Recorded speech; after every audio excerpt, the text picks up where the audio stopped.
अध्याय 181 अमर चिन्हों की नक्काशी। अचानक लगे उस मूके ने ब्लड बैट को चौंका दिया। उसकी आत्मा के सागर पर घोस्ट आई टेक्निक का प्रहार हुआ, जिससे वह जवाबी कार्रवाई करने में असमर्थ हो गया। वह तेजी से पीछे हट गया, इस आक्रामक मूके से बचने का विकल्प चुनते हुए। वह तेजी से पीछे हट गया, लेकिन लियू वुक्सी की मुक्केबाजी तकनीकें उससे भी तेज थीं, जिससे उसके हिलने डुलने की लगभग हर इंच जगह अवरुद्ध हो गई। उसकी सुनहरी आत्मा के सागर में एक तरह की क्षीणता छा गई। उसने भूत आंख तकनीक का प्रयोग किया और ओवरलॉर्ड फिस्ट का प्रहार जारी रखा, जो उसके शारीरिक और आत्मिक शक्ति दोनों के लिए एक वास्तविक परीक्षा थी। आत्मा शुद्धि क्षेत्र के चौथे स्तर तक अपनी सफलता पर भरोसा करते हुए, उनका भौतिक शरीर मजबूत था और उनकी आत्मिक शक्ति प्रचुर मात्रा में थी, जिसने उन्हें बिना किसी रोक टोक के अपनी शक्ति को उजागर करने का साहस दिया। बूम! उस जोरदार मूके से एक गर्जना हुई और ऊपर से अनगिनत बड़े बड़े पत्थर गिर पड़े, जिससे पूरी भूमिगत दुनिया ढहने के कगार पर आ गई। संरचना के बाहर चमगादड़ जैसे दिखने वाले उन जानवरों ने अपने नुकीले दांत दिखाए और रक्षात्मक कवच को फाड़ना शुरू कर दिया। द्वार के बाहर जमीन पर 10,000 से अधिक चमगादड़ जैसे जीव पड़े थे, जो उस संरचना द्वारा उत्सर्जित तलवार जैसी ऊर्जा से भेदे गए थे, जिससे एक छोटा पहाड़ बन गया था जो ऊंचा और ऊंचा होता जा रहा था। फिर भी वे निडर बने रहे और आगे बढ़ते रहे। उनके दिमाग पूरी तरह से खून से लथपथ चमगादड़ों के नियंत्रण में थे। गिर जाना! रक्त चमगादड़ समय रहते वार से बच नहीं पाया और उसे सीधा प्रहार लगा। वह अस्थि मज्जा शुद्धिकरण क्षेत्र के छठे स्तर पर था। उसका शरीर शक्तिशाली था, फिर भी उस शक्तिशाली मूके ने उसे मार नहीं डाला। Puff puff puff! खून तेजी से बह निकला। आखिरी क्षण में ब्लड बैट ने अपने सोलसी को त्याग दिया और दोनों हाथों से अपनी छाती को बचाते हुए बड़ी मुश्किल से मूके के प्रभाव को झेल पाया। बूम! उसका शरीर पत्थर की दीवार से बुरी तरह टकराया। उसके कपड़े खून से सने हुए थे और वह पूरी तरह से अस्त व्यस्त दिख रहा था। वह एक जोरदार मूके से बच निकलने वाला पहला व्यक्ति है। कियान कुन विंड एंड थंडर ग्लव्स की बदौलत मात्र भाग्य से बच गया, जबकि ब्लड बैट ने अपने शक्तिशाली शरीर के बल पर लियू वुक्सी के दबंग मूके का सामना किया। इस अवसर का लाभ उठाएं, ये दोबारा नहीं मिलेगा। तुम्हारी कमजोरी का फायदा उठाते हुए ब्लड बैट अपनी आत्मिक शक्ति को पुनः प्राप्त कर रहा है। लियू वुक्सी के शक्तिशाली मूके के बाद उसके ऊर्जा मार्ग खुल गए और उसकी वास्तविक ऊर्जा उसके शरीर में वापस आ गई। वह जल्द ही उसके भयंकर तूफान का सामना करेगा। Overlord fist! आदिम सच्ची शक्ति उसे 2 बार ओवरलॉर्ड फिस्ट का प्रयोग करने में सक्षम बनाने के लिए पर्याप्त थी, जो कि उसकी सीमा थी। रक्त चमगादड़ों पर एक और भी भयानक शक्ति छा गई। बच्चे, तुम मुझे मार नहीं सकते। खून से लथपथ चमगादड़ ने एक तीखी हंसी हंसी, अपना खून से सना हुआ मुंह खोला, अपनी ही बांह को काटा और बेतहाशा खून चूसने लगा। ये रक्त दानव तकनीक की शक्ति है। जब तक आप पर्याप्त रक्त अवशोषित करते हैं, आपकी शक्ति में बहुत वृद्धि होगी। यह अपना ही खून भी सोख सकता है। लियू वुक्सी की भौहें और भी गहरी सिकुड़ गईं। उसने ब्लड बैट से इतनी परेशानी की उम्मीद नहीं की थी। उसने अपने सारे दांव पेच आजमा लिए थे, लेकिन फिर भी वह उसे मार नहीं सका। ये पहली बार था जब लियू वुक्सी का सामना ऐसे किसी खतरनाक व्यक्ति से हुआ था। उसने अपनी बांह से मांस का एक बड़ा टुकड़ा कटवा लिया और एक बड़ा कटोरा खून चूस लिया। अपनी वास्तविक ऊर्जा की पुनः प्राप्ति और अपने आभा मंडल के लगातार बढ़ने के साथ ब्लड बैट की ताकत लगातार बढ़ती गई, जिससे लियू वुक्सी के पास बहुत कम समय बचा था। द्वार की सुरक्षा करने वाली प्रणाली गंभीर खतरे में है और किसी भी क्षण टूट सकती है। अदम्य गति के साथ बाकवान ने ब्लड बैट को कुचल दिया और केवल एक मूके से उसे मारना मुश्किल होगा। चलो अपना पूरा जोर लगा देते हैं।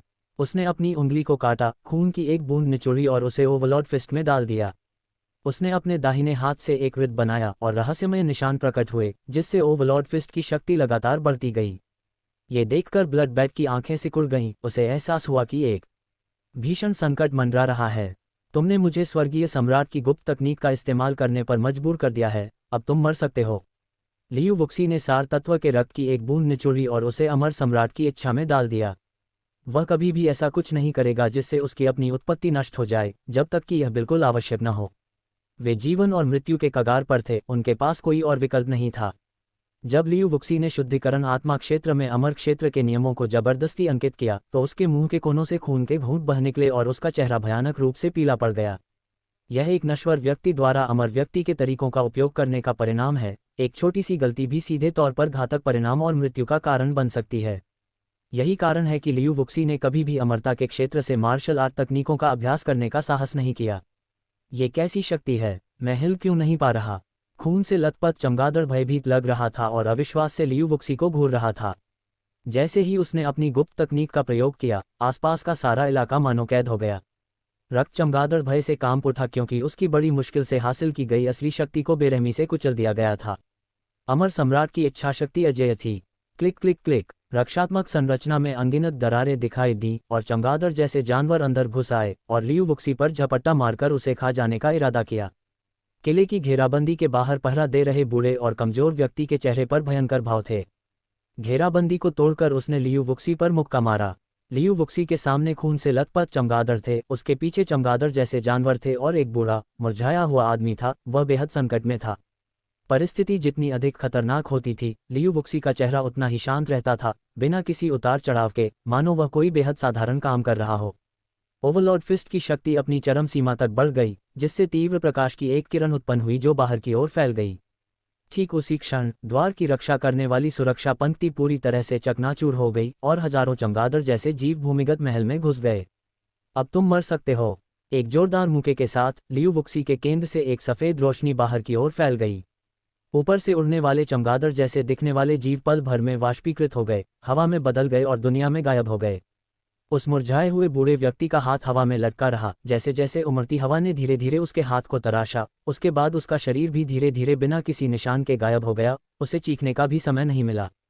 इस अद्वितीय प्रहार के बाद लियू वुक्सी ने महसूस किया कि उसका आत्मा सागर और दांतियान पूरी तरह से खाली हो गए हैं, खासकर इसलिए क्योंकि अमर क्षेत्र के नियमों का जबरदस्ती उपयोग करने से उसके भौतिक शरीर को बहुत नुकसान पहुंचा था। यदि इसे पलटा नहीं जा सकता तो इसके अपरिवर्तनीय परिणाम होंगे। पलक झपकते ही रोशनी चमकी और गायब हो गई और पूरा भूमिगत महल फिर से शांत हो गया। एक भयानक रोशनी ने रक्त चमगादड़ के शरीर को घेर लिया और वह असहाय होकर देखता रहा, क्योंकि उसका शरीर धीरे धीरे अकड़ता चला गया। उसे इसे तोड़ने का तरीका नहीं पता था, यह अमर लोगों का तरीका था। अमरता के सबसे निचले स्तर के नियम भी एक साधारण इंसान को चींटी पर पैर रखने जितना आसानी से मार सकते थे। धड़ाम, लियू वुक्सी का शरीर आकाश से गिरा और बेहोशी की हालत में जमीन पर जा गिरा। उसने एक बार घोस्ट आई टेक्निक का इस्तेमाल किया, जिससे उसकी अधिकांश आत्मा शक्ति समाप्त हो गई। ओवरलॉर्ड फिस्ट को 2 बार इस्तेमाल करने के बाद उसकी आत्मा का सागर लगभग खाली हो गया था। अमरता के नियमों को जबरदस्ती लागू करने से स्थिति और भी खराब हो गई, जिससे उसकी आत्मा का सागर दयनीय अवस्था में पहुंच गया। ताइहुआन डांटियन के मामले में भी यही सच था। मोटी मिट्टी पर कई दरारें दिखाई दीं, जो इस बात का संकेत थी कि ताइहुआन की वास्तविक ऊर्जा बुरी तरह से क्षीण हो गई थी। एक एक करके शाखाएं लियू वुक्सी के शरीर का अनुसरण करते हुए अनंत शून्य में प्रवेश कर गईं और ताइहुआन डांटियन को फिर से भरने के लिए आध्यात्मिक ऊर्जा को अवशोषित करने लगीं। द डिवोरिंग हेवन कालड्रॉन भी हरकत में आ गया। उसने तेजी से भूमिगत दुनिया की आध्यात्मिक ऊर्जा को अवशोषित करना शुरू कर दिया और लियू वुक्सी के दांतियान में तरल की बूंदें डालकर उसके जीवन को बनाए रखा। समय धीरे धीरे बीतता गया और भूमिगत महल में सन्नाटा छा गया। खून से लथपथ चमगादड़ सूखकर लाशों में बदल गए और जमीन पर पड़े रहे। मुरझाया हुआ बूढ़ा आदमी गायब हो गया। खून से लथपथ चमगादड़ों के मरने के ठीक उसी क्षण अंदर घुस आए कुछ ही चमगादड़ बच निकलने में कामयाब रहे, जबकि बाकी सभी चमगादड़ मर गए। प्रवेश द्वार पर चमगादड़ जैसे शवों का जो पहाड़ जैसा ढेर लगा था, उसने लगभग पूरे हॉल को ही ढक लिया था। भूमिगत महल के केंद्र में नाजुक चेहरे वाला एक युवक पड़ा था, जो मुश्किल से सांस ले रहा था और बेहोश था। चेन रुयान को तेज दर्द महसूस हुआ। उसने अपनी आंखें खोली और मलबे के ढेर से उठने के लिए संघर्ष किया। पत्थर का पलंग बहुत पहले ही नष्ट हो चुका था और ममीकृत शव राख में बदल चुके थे। केवल चेन रुयान ही वहां बैठी रह गई थी। मेरे साथ क्या हुआ? क्या मैं मर गया? जागते ही मैंने सबसे पहले अपना चेहरा छुआ। मुझे कोई खरोंच नहीं आई थी। फिर मैंने अपना शरीर देखा और पाया कि मेरे कपड़े बिल्कुल सही सलामत थे। तभी मुझे राहत मिली। वह मलबे से उठा, चारों ओर देखा और उसकी नज़र तुरंत जमीन पर पड़े बेहोश लड़के पर पड़ी। ये वही है। वह छलांग लगाकर आगे बढ़ा और लियू वुक्सी के सामने प्रकट हो गया। उसके शरीर की जांच करने पर पता चला कि वास्तविक ऊर्जा में भारी कमी के अलावा कोई गंभीर चोट नहीं थी। लियू वुक्सी की चोटें केवल उसके दांतियान के क्षय जितनी मामूली नहीं थीं, वे मुख्य रूप से उसके आत्मा सागर से उत्पन्न हुई थीं, जिसे आम लोग नहीं देख सकते थे। चेन रुयान ने केवल सतही चोटें ही देखीं। आसपास नज़र घुमाने के बाद चेन रुयान को मूल रूप से समझ आ गया कि क्या हुआ था। जब खून से लथपथ चमगादड़ों द्वारा उसे खाए जाने ही वाला था, तभी लियू वुक्सी प्रकट हुई और उसने अकेले ही खून से लथपथ चमगादड़ों और बाकी सभी को मार डाला। हे उठ जाओ! चेन रुयान ने लगभग रोते हुए लियू वुक्सी को गोद में उठा लिया। वह यहाँ 1 मिनट भी नहीं रुकना चाहती थी। बाहर चमगादड़ जैसे राक्षसों के शवों का ढेर बेहद भयानक था। लियू वुक्सी को हिलाने पर भी कोई प्रतिक्रिया नहीं हुई। वह बेहोश ही रहा। उसकी आंखों से बड़े बड़े आंसू बहने लगे। चेन रुयान अपनी जिंदगी में पहली बार रोई थी, और वो भी एक अजनबी के लिए। लियू वुक्सी के बिना वह बहुत पहले ही ब्लड बैट्स के हाथों मारी जा चुकी होती। मुझे हिलाना बंद करो। अगर तुम मुझे हिलाते रहोगे तो मैं सचमुच मर जाऊंगा। लियू वुक्सी ने बड़ी मुश्किल से अपनी आंखें खोलीं। आत्मा सागर में तीव्र पीड़ा के अलावा उसका शरीर ठीक था। वह अपने मजबूत शरीर के कारण ही बच पाया था। बहुत बढ़िया, आखिरकार तुम जाग गए। चेन रुयान एक पल के लिए अपना संयम खो बैठी और सचमुच लियू वुक्सी को अपनी बाहों में भरकर एक बच्चे की तरह रोने लगी, बिल्कुल भी राजकुमारी की तरह व्यवहार नहीं कर रही थी। लियू वुक्सी को ऐसा महसूस हुआ जैसे कोई चीज़ उसके सिर को जकड़ रही हो, कोई नर्म और मुलायम चीज़ जिसकी खुशबू हवा में फैल रही हो। लड़ाई के कारण चेन रुयान के कई कपड़े चमगादड़ जैसे राक्षस ने फाड़ दिए थे, जिससे उसकी छाती का एक बड़ा हिस्सा दिख रहा था। लियू वुक्सी चुपचाप उसकी बाहों में लेटी हुई थी। क्या तुम मुझे छोड़ सकते हो? मेरा दम घुट रहा है। लियू वुक्सी अवाक रह गई। वह चेन रुयान के आलिंगन से मुक्त होने के अलावा और कुछ नहीं चाहती थी। इस महिला को स्पष्ट रूप से किसी की सेवा करने का कोई अनुभव नहीं था। नीचे देखते ही चेन रुयान का चेहरा तुरंत लाल हो गया। उसे एहसास हुआ कि उसने खुद को उजागर कर दिया है और लियू वुक्सी उसके साथ वहीं लेटी हुई है। उसने शायद शर्मिंदगी के मारे लियू वुक्सी को जल्दी से छोड़ दिया और शर्मिंदा दिखते हुए लियू वुक्सी की तरफ पीट कर ली। क्या तुमने मुझे बचाया? चेन रुयान पहले से बिल्कुल अलग दिख रही थी। उसके हाथ असमंजस में थे। वह अपने कपड़ों के किनारे को कसकर पकड़े हुए थी, एक शर्मीली छोटी महिला की तरह लग रही थी। मुझे अपने घावों को भरने के लिए एक साफ जगह ढूंढने में मदद करो। लियू वुक्सी ने प्रश्न का उत्तर नहीं दिया। क्या वे उसे बचाने के लिए विशेष रूप से आए थे? बिल्कुल नहीं। वह ज़िलियांग पर्वत श्रृंखला में हुई गुमशुदगियों की जांच करने के लिए यहाँ आया है। ये सब महज संयोगों की एक श्रृंखला थी जो एक साथ घटित हुई। चेन रुयान ने मुंह फुला लिया। इतने सालों में किसी ने भी उसकी बात न मानने की हिम्मत नहीं की थी, और चाहे वह कुछ भी कह दे, कोई भी उसका विरोध नहीं करता था। लेकिन लियू वुक्सी से मिलने के बाद सब कुछ बदल गया। लियू वुक्सी ने उसे नज़रअंदाज कर दिया और उससे बदतमीजी से बात भी की, लेकिन उसे ज़रा भी गुस्सा नहीं आया, बल्कि उसे वह काफ़ी दिलचस्प लगा। एक साफ जगह ढूंढकर लियू वुक्सी पालथी मारकर बैठ गया, अपने थैले से ढेर सारी गोलियां निकाली और उन्हें एक ही बार में निगल गया। इनमें से कुछ गोलियां आत्मा के सागर को ठीक कर सकती हैं। आदिम स्वर्ग भक्षण तकनीक सक्रिय हो गई और आसपास की आध्यात्मिक ऊर्जा आध्यात्मिक वर्षा में परिवर्तित हो गई, जिसे लियू वुक्सी ने पूरी तरह से ग्रहण कर लिया।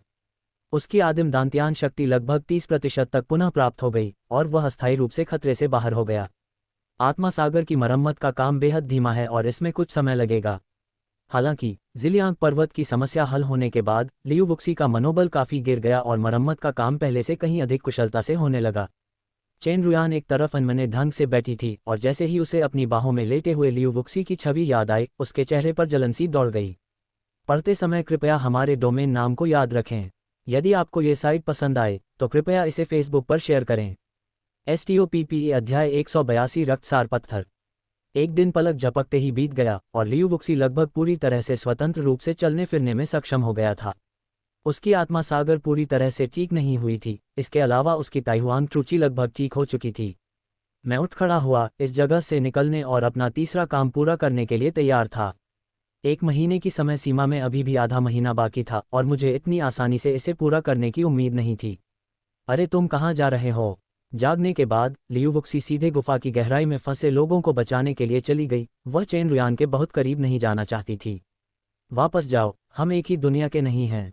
लियू वुक्सी सच कह रहा था। वह चेन रुयान को नीचा नहीं समझता था। वह देर सवेर महान यान राजवंश को छोड़कर अमरलोक में लौट जाएगा। तुमने अभी तक मुझे अपना नाम नहीं बताया है। चेन रुयान को गुस्सा नहीं आया। वह कल के खतरे को पूरी तरह से भुलाकर लियू वुक्सी के पीछे पीछे चल रही थी और ऐसे व्यवहार कर रही थी मानो कुछ हुआ ही ना हो। क्या मेरा नाम बताने के बाद तुम मेरा पीछा करना बंद कर दोगे? लियू वुक्सी अचानक रुक गया, क्योंकि वह हर समय किसी के द्वारा पीछा किए जाने से बचना चाहता था। वह चेन रुयान को नापसंद नहीं करता था, लेकिन उसे पसंद भी नहीं करता था। उसे अकेले रहने की आदत थी। महान यान राजवंश की तीसरी राजकुमारी, जो राजधानी की सबसे खूबसूरत महिला थी, वर्षों से अनगिनत लोगों की नज़रों में रही है, लेकिन किसी ने भी उसे भगाने की हिम्मत नहीं की। लियू वुक्सी को ऐसा करने वाली पहली महिला माना जा सकता है। ठीक है, जब तक तुम मुझे अपना नाम नहीं बता देते, मैं तुम्हारा पीछा नहीं करूंगा। इतने लंबे समय तक घर से दूर रहने के कारण चेन रुयान को भी घर की याद सताने लगी थी।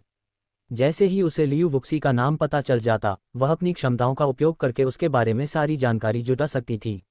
लियू वुक्सी सबसे पहले तीसरी राजकुमारी से छुटकारा पा लेते हैं, क्योंकि भविष्य में उनके बीच किसी भी तरह के संपर्क की संभावना नहीं है। कितना अजीब नाम है। चेन रुयान ने नाम याद कर लिया। राजधानी लौटने के बाद हम लियू वुक्सी की पहचान की पूरी तरह से जांच कर सकते हैं। तस्वीर और नाम होने से जांच काफ़ी आसान हो जाएगी। चलो ठीक है, जाओ। हाथ के एक झटके से लियू वुक्सी वहां से गायब हो गया और चेन रुयान को पता भी नहीं चला कि वह कैसे गायब हो गया। जमीन के नीचे वापस आने पर पिंजरों की रखवाली करने वाले चमगादड़ जैसे जानवर गायब हो गए थे और कैद किए गए इंसान बेचैनी से खड़े हो गए, ये जानना चाहते थे कि क्या हुआ था। अब आप सब ठीक हैं। बाहर निकलने के बाद दूसरों को बता देना कि ज़िलियांग पहाड़ों में एक खून चूसने वाला चमगादड़ दिखाई दिया था। उसने इंसानों का खून पिया और अब वह मर चुका है। लियू वुक्सी ने अपना चेहरा ढकने के लिए एक काला कपड़ा निकाला। वह अपनी पहचान उजागर नहीं करना चाहता था और अनावश्यक परेशानी से बचना चाहता था। उन्होंने चेन रुयान को पहले ही निर्देश दे दिया था कि यहाँ जो कुछ भी हुआ है उसे किसी को न बताएं। आपकी इस दयालु सहायता के लिए बहुत बहुत धन्यवाद सीनियर। हम आपके अत्यंत आभारी हैं। शाही अकादमी के 2 छात्रों सहित 20 से अधिक लोगों को बचाया गया। वे सभी घुटनों के बल बैठ गए और लियू वुक्सी को प्रणाम किया। उसके बिना ये लोग जल्द ही खून चूसने वाले चमगादड़ों द्वारा खा लिए जाएंगे और उनके शरीर का कोई निशान नहीं बचेगा। भोर होते ही घाटी में शांति लौट आए। बचाए गए दर्जनों लोगों ने ज़िलियांग पर्वतमाला से निकलने में एक दूसरे की मदद की और उनके परिवारों को सूचित कर दिया गया कि वे आकर उनसे मिलें। चेन रुयान ने अपना वादा निभाया, लियू वुक्सी का पीछा करना छोड़ दिया और राजधानी लौट गई।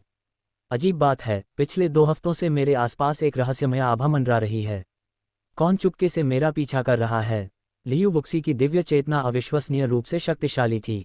यह आभा उसके साथ तब से थी जब उसने शाही अकादमी छोड़ी थी। क्या ये हत्या मंडप का कोई व्यक्ति हो सकता है? उसकी आभा रुक रुक कर प्रकट और गायब हो रही थी, इतनी धुंधली कि उसकी सटीक स्थिति का पता लगाना मुश्किल था।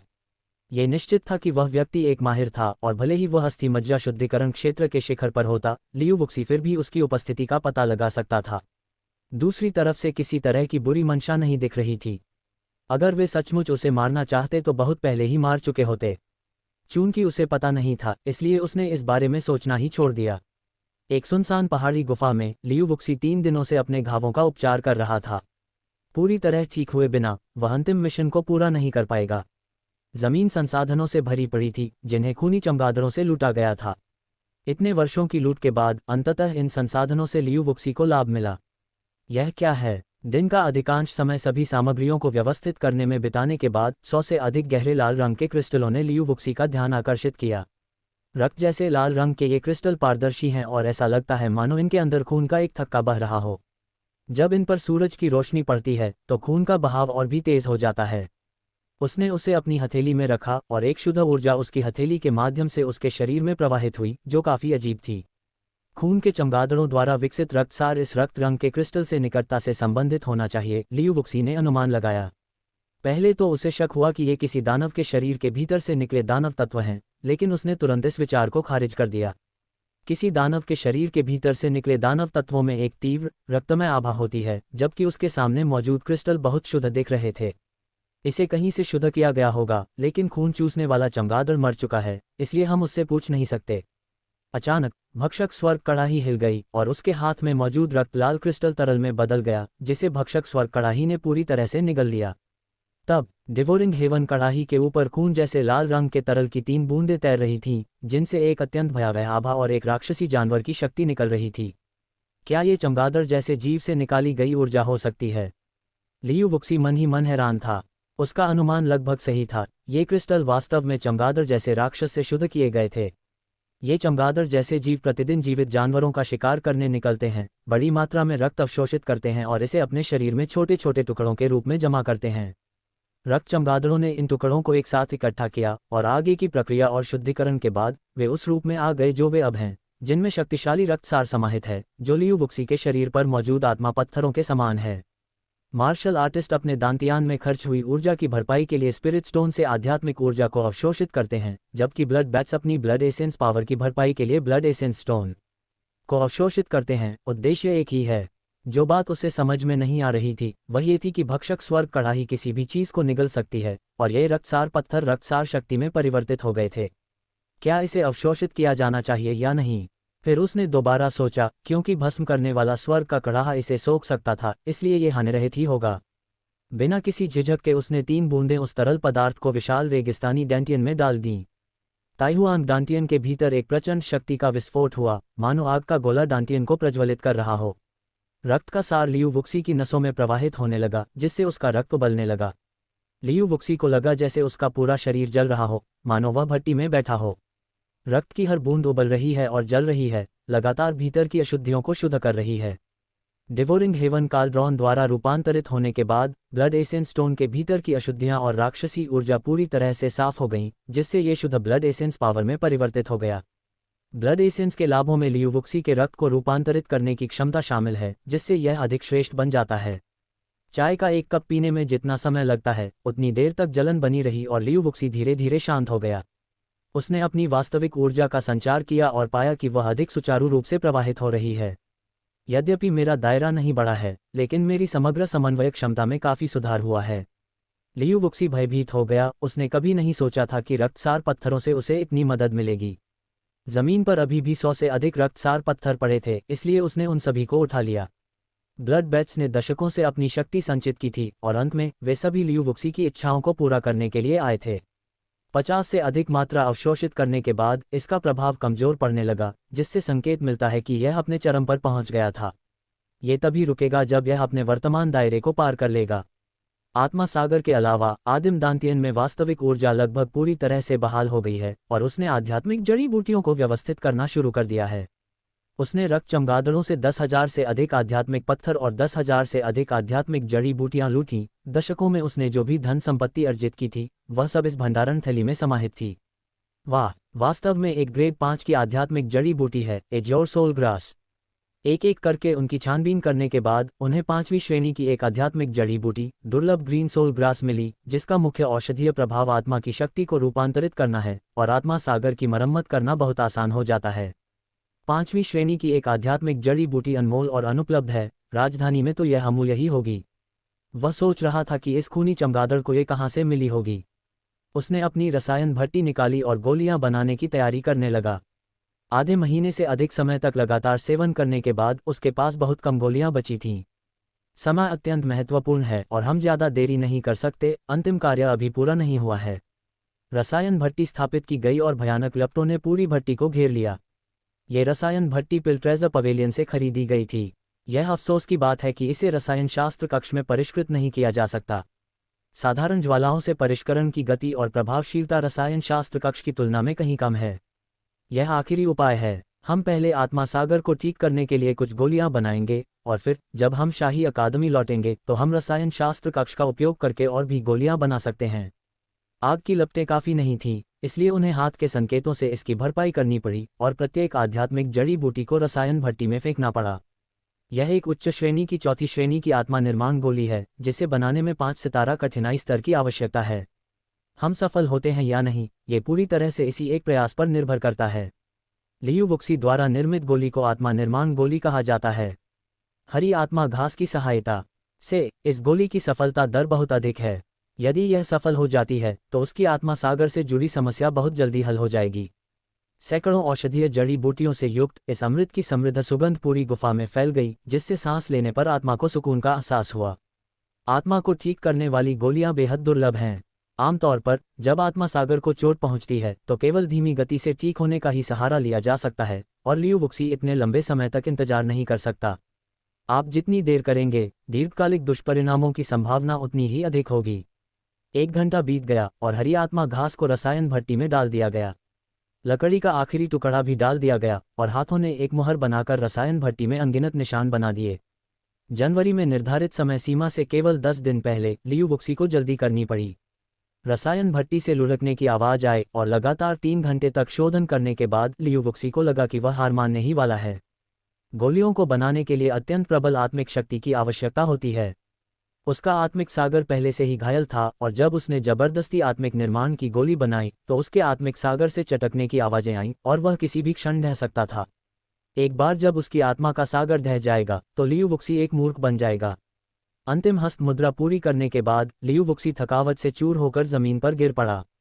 उसने अपने हाथों से अपना सिर ढक लिया, गहरी सांस ली और आदिम भक्षण स्वर्ग तकनीक को सक्रिय किया, जिससे उसकी आत्मा के सागर में थोड़ी सी आत्मिक शक्ति भर गई। वह करीब था। उसने मन ही मन बुदबुदाया, सौभाग्य से मेरी आत्मा के सागर में पड़ी दरारें ज्यादा गंभीर नहीं हैं। अगर मैं इसे इसी तरह परिष्कृत करता रहा तो जल्द ही यह ढह जाएगा। आधे घंटे से अधिक आराम करने के बाद वह उठा और रसायन भट्टी की ओर चल पड़ा। जैसे ही उसने भट्टी का ढक्कन खोला, एक भयानक औषधीय सुगंध लियू वुक्सी की नाक में घुस गई। बेहद गर्म सोल्फोजिंग पिल को निकालते हुए लियू वुक्सी उत्साह से भर गया, क्योंकि यह गोली इस बात के लिए महत्वपूर्ण थी कि क्या वह साधना जारी रख पाएगा। इस तथ्य से कि उसके आत्मा सागर की मरम्मत नहीं हो सकती थी, ये स्पष्ट हो गया कि उसका साधना काल समाप्त हो गया था। उसने सोल फोजिंग पिल को एक ही घूंट में निगल लिया और उस भयानक आत्मिक शक्ति ने बाढ़ जैसा प्रभाव उत्पन्न किया जो लियू वुक्सी के आत्मिक सागर में उमड़ पड़ा। यह नीले रंग की आत्मा घास की शक्ति है। यहाँ तक कि मास्टर माओ भी आत्मा निर्माण की गोली को परिष्कृत नहीं कर सकते। केवल 5 सितारा रसायनज्ञ ही ऐसा करने के योग्य हैं। 5 सितारा कठिनाई स्तर पर लियू वुक्सी ने इसे कर दिखाया। शांत मन और आदिम भक्षण स्वर्ग तकनीक की सहायता से उसकी आभा लगातार बढ़ती गई और उसकी आत्मिक शक्ति और भी प्रबल होती गई। नीले रंग की आत्मा घास ने दरारों की मरम्मत की और वे धीरे धीरे गायब हो गईं। आत्मा का सागर लगातार फैलता रहा और उसमें अधिक से अधिक सुनहरी रेखाएं तैरने लगीं, क्योंकि खोई हुई आत्मा की शक्ति धीरे धीरे पुनः प्राप्त हो रही थी। एक समय उनकी शक्ति चरम पर पहुंचकर शुद्धिकरण आत्मा क्षेत्र के चौथे स्तर के शिखर पर पहुंच गई थी। इस युद्ध के बाद लियू वुक्सी ने स्तर और साधना दोनों ही दृष्टियों से बहुत विकास किया। प्रशिक्षण वास्तव में विकास का सर्वोत्तम तरीका है। यद्यपि उसके पास युद्ध कौशल, समृद्ध साधना अनुभव और इस दुनिया के बारे में जानकारी की कोई कमी नहीं है, फिर भी प्रशिक्षण अत्यंत आवश्यक है। अगर वह कोई साधारण व्यक्ति होता तो बहुत पहले ही खूनी चमगादड़ों के हाथों मारा गया होता। भविष्य में ऐसी घटनाओं को रोकने के लिए हमें जल्द से जल्द इस दुनिया से परिचित होना आवश्यक है। दिन रात की मरम्मत के बाद आत्मा सागर न केवल पूरी तरह से बहाल हो गया, बल्कि पहले से दुगनी शक्ति से भी परिपूर्ण हो गया। स्वर्णिम आत्मा सागर से एक प्रचंड गर्जना निकली और आत्मा की शक्ति बादलों की तरह ऊपर नीचे उमड़ रही थी। उनकी दिव्य इंद्रियां तीरों की तरह सभी दिशाओं में फैल गईं, जिससे ये साबित हुआ कि वह पहले से ही अपनी आत्मिक शक्ति को बाहर की ओर प्रक्षेपित करने में सक्षम थे। पढ़ते समय कृपया हमारे डोमेन नाम को याद रखें। यदि आपको ये साइट पसंद आए तो कृपया इसे फेसबुक पर शेयर करें। स्टॉप अध्याय 183 राजकुमार रुयांग। दिव्य चेतना और आत्मा की शक्ति का बाह्य प्रदर्शन दो भिन्न अवधारणाएं हैं। गूगल सर्च से प्राप्त जानकारी। आत्मा की शक्ति को बाहर की ओर मुक्त करना इस बात का संकेत है कि लियू वुक्सी के आत्मा के हमले अधिक परिष्कृत हो गए हैं और उसकी दिव्य चेतना केवल देखने के उद्देश्य से ही काम आ सकती है। वह आध्यात्मिक शुद्धि क्षेत्र के चौथे स्तर के शिखर पर अटका हुआ है, बस एक कदम दूर है आगे बढ़ने से। 10 दिन से लेकर आधे महीने तक एकांतवास के बाद वह आगे बढ़ पाएगा। समय की कमी के कारण लियू वुक्सी ऐसा नहीं कर सका। आत्मा सागर की मरम्मत करने के बाद उसने सबसे पहले तीसरे मिशन स्थल की ओर प्रस्थान किया। सफाई करने के बाद हम गुफा से बाहर निकल आए। खून चूसने वाले चमगादड़ों को मारे हुए 5 दिन बीत चुके थे और हम अब और देरी नहीं कर सकते थे। उसने 9 स्वर्गों के सारस नृत्य की तकनीक का प्रयोग किया। उसका शरीर हवा में ऊपर उठा, लगभग जमीन को छूता हुआ, और पश्चिमी लियांग पहाड़ों में गायब हो गया। वे पूरी गति से यात्रा करते रहे, थक जाने पर चाय का एक कप पीने जितना विश्राम करते और प्यास लगने पर अपने साथ लाए झरने के पानी का सेवन करते। 3 दिन बाद वे एक ज्वालामुखी पर्वत श्रृंखला में प्रवेश कर गए। ये बात है। आकाश में फैली ज्वालामुखी की राख को देखते हुए लियू वुक्सी ज्वालामुखी के तल पर खड़ी होकर अंतहीन ज्वालामुखी चट्टानों की परतों को निहार रही थी। तीसरा कार्य एक वयस्क पृथ्वी अग्नि ड्रैगन का आंतरिक कोर प्राप्त करना है। एक वयस्क पृथ्वी अग्नि ड्रैगन कम से कम दानव प्राणियों के तीसरे स्तर के शिखर तक पहुंच सकता है, जो उन्नत आत्मा शुद्धिकरण क्षेत्र में एक मनुष्य के समकक्ष है। शुरू से ही इस मिशन का उद्देश्य कभी भी लियू वुक्सी को जीवित वापस लाना नहीं था। इस जगह को लोंग्यान पर्वत श्रृंखला कहा जाता है। यह एक दूरस्थ क्षेत्र में स्थित है और यहाँ बहुत कम लोग आते हैं। लोंग्यान ज्वालामुखी साल में एक बार फटता है, जिसकी भीषण लपटें आसमान को ढक लेती हैं। पृथ्वी अग्नि ड्रैगन को छोड़कर, जो यहाँ के वातावरण के अनुकूल ढल सकता है, अन्य प्रजातियां इस तीव्र गर्मी को सहन नहीं कर पाती और पास पहुंचने से पहले ही वाष्पीकृत हो जाती हैं। लियू वुक्सी के माथे से पसीने की बूंदें टपक कर जमीन पर गिरी, जिससे एक सरसराहट की आवाज आई। विचित्र बात यह है कि अर्थफायर ड्रैगन्स को ये उच्च तापमान वाले वातावरण पसंद होते हैं। तापमान जितना अधिक होता है, वे उतनी ही तेजी से बढ़ते हैं।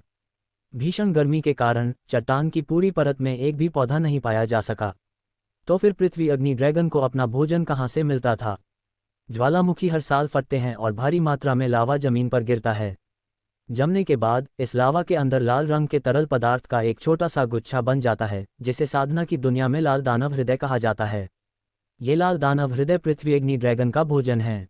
इन लाल दानव हृदयों में अत्यंत शक्तिशाली अग्नि तत्व समाहित होते हैं और पृथ्वी अग्नि ड्रैगन द्वारा इन्हें ग्रहण करने के बाद उसका शरीर लगातार मजबूत होता रहता है। एक वयस्क पृथ्वी ड्रैगन आग उगल सकता है जिसकी दूरी 100 मीटर तक हो सकती है, और जैसे ही वह आग उगलता है, 100 मीटर के दायरे में आने वाला क्षेत्र तुरंत राख में बदल जाता है। यदि लियू वुक्सी एक पूर्ण विकसित पृथ्वी अग्नि ड्रैगन को मारना चाहता है, तो उसे सबसे पहले ये समस्या हल करनी होगी कि वह उसके करीब कैसे पहुंचे। यदि आप जल्दबाजी में आगे बढ़ेंगे तो पृथ्वी अग्नि ड्रैगन द्वारा उगली गई लपटों से आप जिंदा जल जाएंगे। लोंगयान ज्वालामुखी 5000 मीटर से अधिक ऊंचा है। अग्नि ड्रैगन पर्वत के मध्य भाग में स्थित क्षेत्र में रहता है। उसने ज्वालामुखी की राख को अधिक मात्रा में अंदर लेने से बचने के लिए एक काला कपड़ा निकालकर अपने मुंह और नाक को ढक लिया। वहां पहुंचने से पहले हमने निर्जलीकरण से बचने के लिए पर्याप्त मात्रा में पानी तैयार कर लिया था। उसने कई घूंट पानी पिया और अपने मिशन को जल्द से जल्द पूरा करने के लिए लोंगयान ज्वालामुखी की ओर चल पड़ा। एक कप चाय बनाने में लगने वाले समय के बराबर चलने के बाद लगभग 500 मीटर आगे कुछ आकृतियां दिखाई दीं। लियू वुक्सी तुरंत ज्वालामुखी चट्टानों के पीछे छिप गई और दूर तक देखने लगी। अजीब बात है, यहाँ दूसरे लोग कैसे हैं? लियू वुक्सी पूरी तरह से असमंजस में थी। क्या ऐसा हो सकता है कि जू परिवार ने यहाँ घात लगाकर हमला करने की योजना बनाई हो? रास्ते में फैंग येपिंग ने उन्हें रोक लिया और हत्या के अड्डे पर उनकी हत्या कर दी गई। केवल जू परिवार ही नहीं आया, जिससे लियू वुक्सी को अपनी सतर्कता कम करने का कोई डर नहीं रहा। जू परिवार को जब पता चला कि उसने शाही अकादमी छोड़ दी है तो वे उसकी हत्या करने के ऐसे अच्छे अवसर को निश्चित रूप से हाथ से जाने नहीं देंगे, इसलिए उनका देर से आना वास्तव में अजीब था। आगे दिखाई देने वाले लोग शिव परिवार के सदस्य नहीं लग रहे थे, वे सीधे लोंगयान ज्वालामुखी के शिखर की ओर बढ़ रहे थे। अगर यह जू परिवार द्वारा रची गई घात होती तो वे निश्चित रूप से अंधेरे में छिपे होते और हमला करने के अवसर की प्रतीक्षा कर रहे होते। पहाड़ से नीचे देखते हुए उसने 3 और लोगों को लंबी तलवारें लिए शिखर की ओर बढ़ते देखा, जिससे लियू वुक्सी और भी अधिक भ्रमित हो गया। पलक झपकते ही लोगों के कई समूह प्रकट हुए, सभी जल्दी जल्दी आगे बढ़ रहे थे।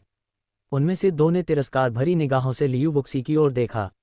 शुद्धिकरण आत्मालोक से ड्रैगन रॉक पर्वत पर आना मृत्यु को दावत देने जैसा है।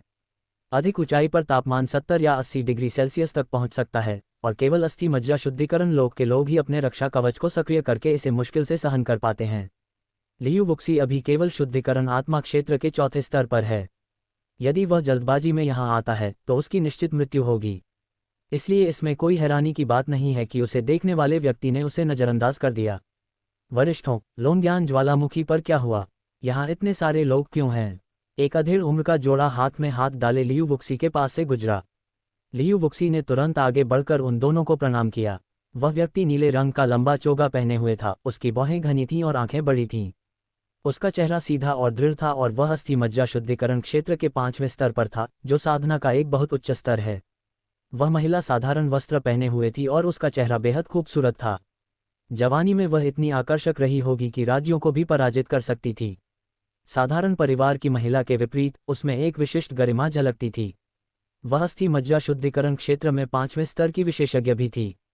क्या तुम्हें नहीं पता? सादे कपड़ों वाली महिला ने अपना सिर झुकाकर लियू वुक्सी की ओर देखा। तो फिर तुम यहाँ कैसे आ गए?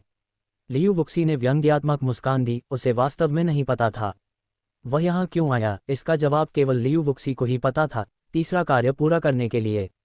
मैं लोंगयान पर्वत पर पृथ्वी अग्नि ड्रैगन का शिकार करने आया था, लेकिन मुझे नहीं पता कि यहाँ क्या हुआ। कृपया मुझे बताएं, वरिष्ठ। लोंगयान पर्वत में अचानक इतने सारे लोगों का प्रकट होना इस बात का संकेत है कि कुछ ऐसा हुआ होगा जिसने उसे पृथ्वी अग्नि ड्रैगन का शिकार करने से रोक दिया होगा, जो चिंताजनक है। हमें लोंगयान पर्वत में खोजे गए अग्नि आत्मा गोले के बारे में खबर केवल 6 महीने पहले मिली थी और हम तुरंत यहाँ आ गए। उस अधेड़ उम्र के व्यक्ति ने कुछ भी नहीं छिपाया और उनकी यात्रा का उद्देश्य प्रकट किया। वे अग्नि आत्मा के गोले द्वारा यहाँ खींचे चले आए थे। फायर स्पिरिट ऑर्ब लियू वुक्सी द्वारा प्राप्त कोल्ड स्पिरिट ऑर्ब के समान है, सिवाय इसके कि फायर स्पिरिट ऑर्ब का निर्माण कोल्ड स्पिरिट ऑर्ब की तुलना में अधिक जटिल है। आकाश और पृथ्वी के 5 तत्व धातु, लकड़ी, जल, अग्नि और पृथ्वी निर्माण के लिए सबसे कठिन 5 तत्व हैं और शीत आत्मा मोती उनमें से नहीं है। ऐसा माना जाता है कि दुनिया में 3000 महान दाव हैं और पंचतत्व महान दाव के सामान्य सिद्धांत हैं। अन्य दाववादी कलाएं पंचतत्वों वाली दाववादी कलाओं से व्युत्पन्न हैं। उदाहरण के लिए, शीत आत्मा मोती वास्तव में जल तत्व से उत्पन्न है। फायर स्पिरिट ऑर्ब कोल्ड स्पिरिट ऑर्ब से कहीं अधिक मूल्यवान है और इसका मूल्य अतुलनीय है। लियू वुक्सी ने कभी अग्नि तत्व को जागृत नहीं किया है। पहला कारण तो वह जिस साधना तकनीक का अभ्यास करता है, और दूसरा कारण यह है कि अग्नि गुण वाले खजाने दुनिया में अत्यंत दुर्लभ हैं। कई कीमियागर अग्नि संबंधी तकनीकों को विकसित करना पसंद करते हैं, जिससे उनकी कीमियाई अग्नि जागृत होती है, जो कीमियाग्री को सुगम बनाती है। लियू वुक्सी महान निर्जन स्वर्ग भक्षण तकनीक का अभ्यास करता है, जिसमें कोई विशेष गुण नहीं होते, लेकिन स्वर्ग और पृथ्वी की सभी चीजें समाहित होती हैं। यदि वह अग्नि गुण प्राप्त करना चाहता है तो उसे केवल स्वर्ग और पृथ्वी की आत्मा ही प्राप्त करनी होगी। महान निर्जन डांटियन एक खाली दुनिया की तरह था, जिसमें कोई विशेषता नहीं थी। औषधि चर्चा सम्मेलन के दौरान लियू वुक्सी ने बड़ी मात्रा में आध्यात्मिक जड़ी बूटियों का सेवन किया, जिससे लकड़ी तत्व की आत्मा सक्रिय हो गई। कियानकुन के पवन और वज्र दस्तानों को अवशोषित करने के बाद आदिम जगत में बिजली की एक झलक दिखाई दी। फ्रॉस्ट स्पिरिट पल को परिष्कृत करने के बाद ग्रेट वाइल्डनेस वर्ल्ड में थोड़ी ठंडक आ गई। महान निर्जन डांटियन में कुछ भी नहीं है, फिर भी इसमें सब कुछ समाहित हो सकता है। वहां आए अधिकांश साधक अग्नि संबंधी तकनीकों का अभ्यास करते थे और अग्नि आत्मा का गोला उनके लिए घातक आकर्षण रखता था। यदि कोई अग्नि तत्व का विकास न भी करे तो भी अग्नि आत्मा के गोले का महत्व स्वतः स्पष्ट है। लोंगयान ज्वालामुखी में वास्तव में ऐसा खजाना मिला है। अच्छा ऐसा है, लियू वुक्सी ने सिर हिलाया। इन लोगों का उद्देश्य उससे बिल्कुल अलग था। छोटे भाई, हमें जल्दी है। ये जगह हमारे लिए और अधिक रुकने लायक नहीं है। कृपया जल्दी से चले जाए।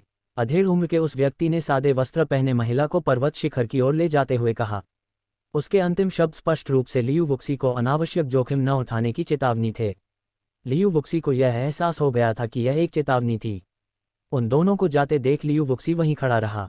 वह भी जाना चाहता था, लेकिन मिशन अभी पूरा नहीं हुआ था और वापस लौटने पर वह इसका कोई स्पष्टीकरण नहीं दे पाता। उसके पास केवल 7-8 दिन बचे थे और अकादमी वापस पहुंचने में अभी कई दिन और लग जाते।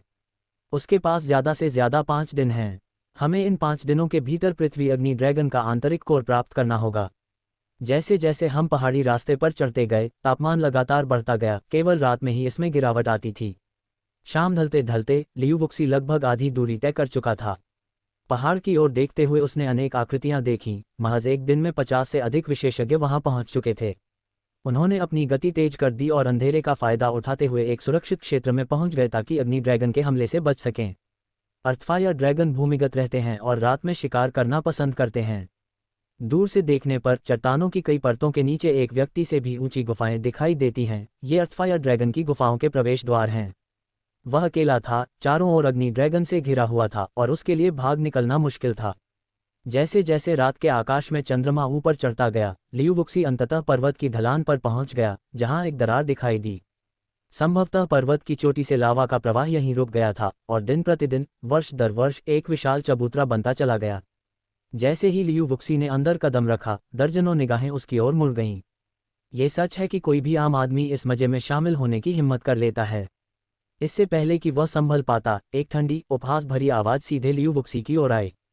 50 वर्ष का एक बूढ़ा व्यक्ति चट्टान पर आधा लेटा हुआ था। उसके नीचे एक ऊष्मारोधी कंबल था और उसके चेहरे पर व्यंग्य का भाव था। लियू वुक्सी के चेहरे पर हल्का गुस्सा झलक रहा था और थोड़ी सी शीतलता भी दिखाई दे रही थी। युवक, आप यहाँ क्यों आए हैं?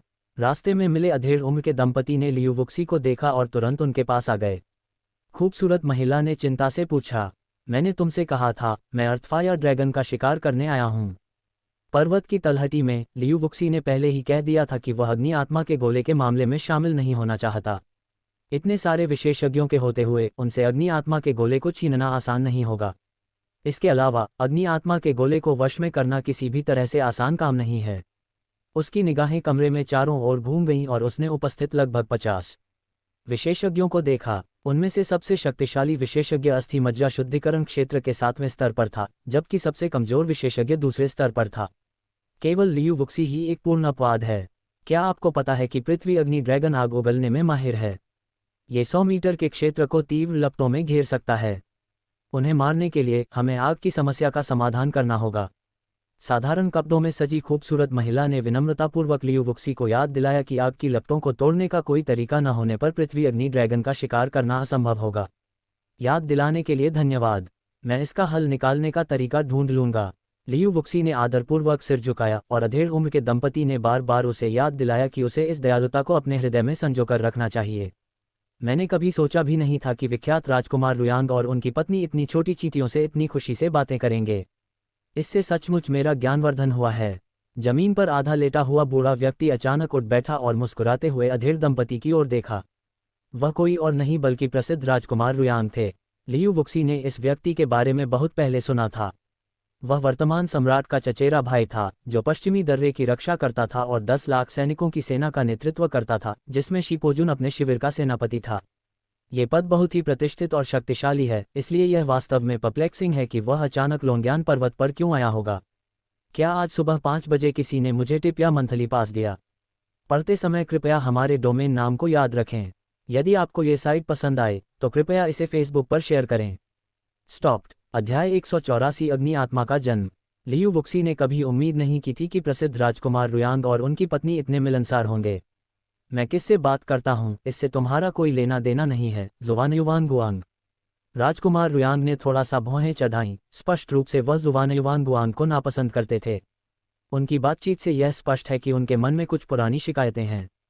रुयांग के राजकुमार का असली नाम चेन युशेंग था और उनकी पत्नी किन बियू थी, जो एक प्रतिष्ठित परिवार से थी, जो राजधानी के 5 महान परिवारों में से एक था और किन परिवार के मुखिया की सबसे बड़ी बेटी थी।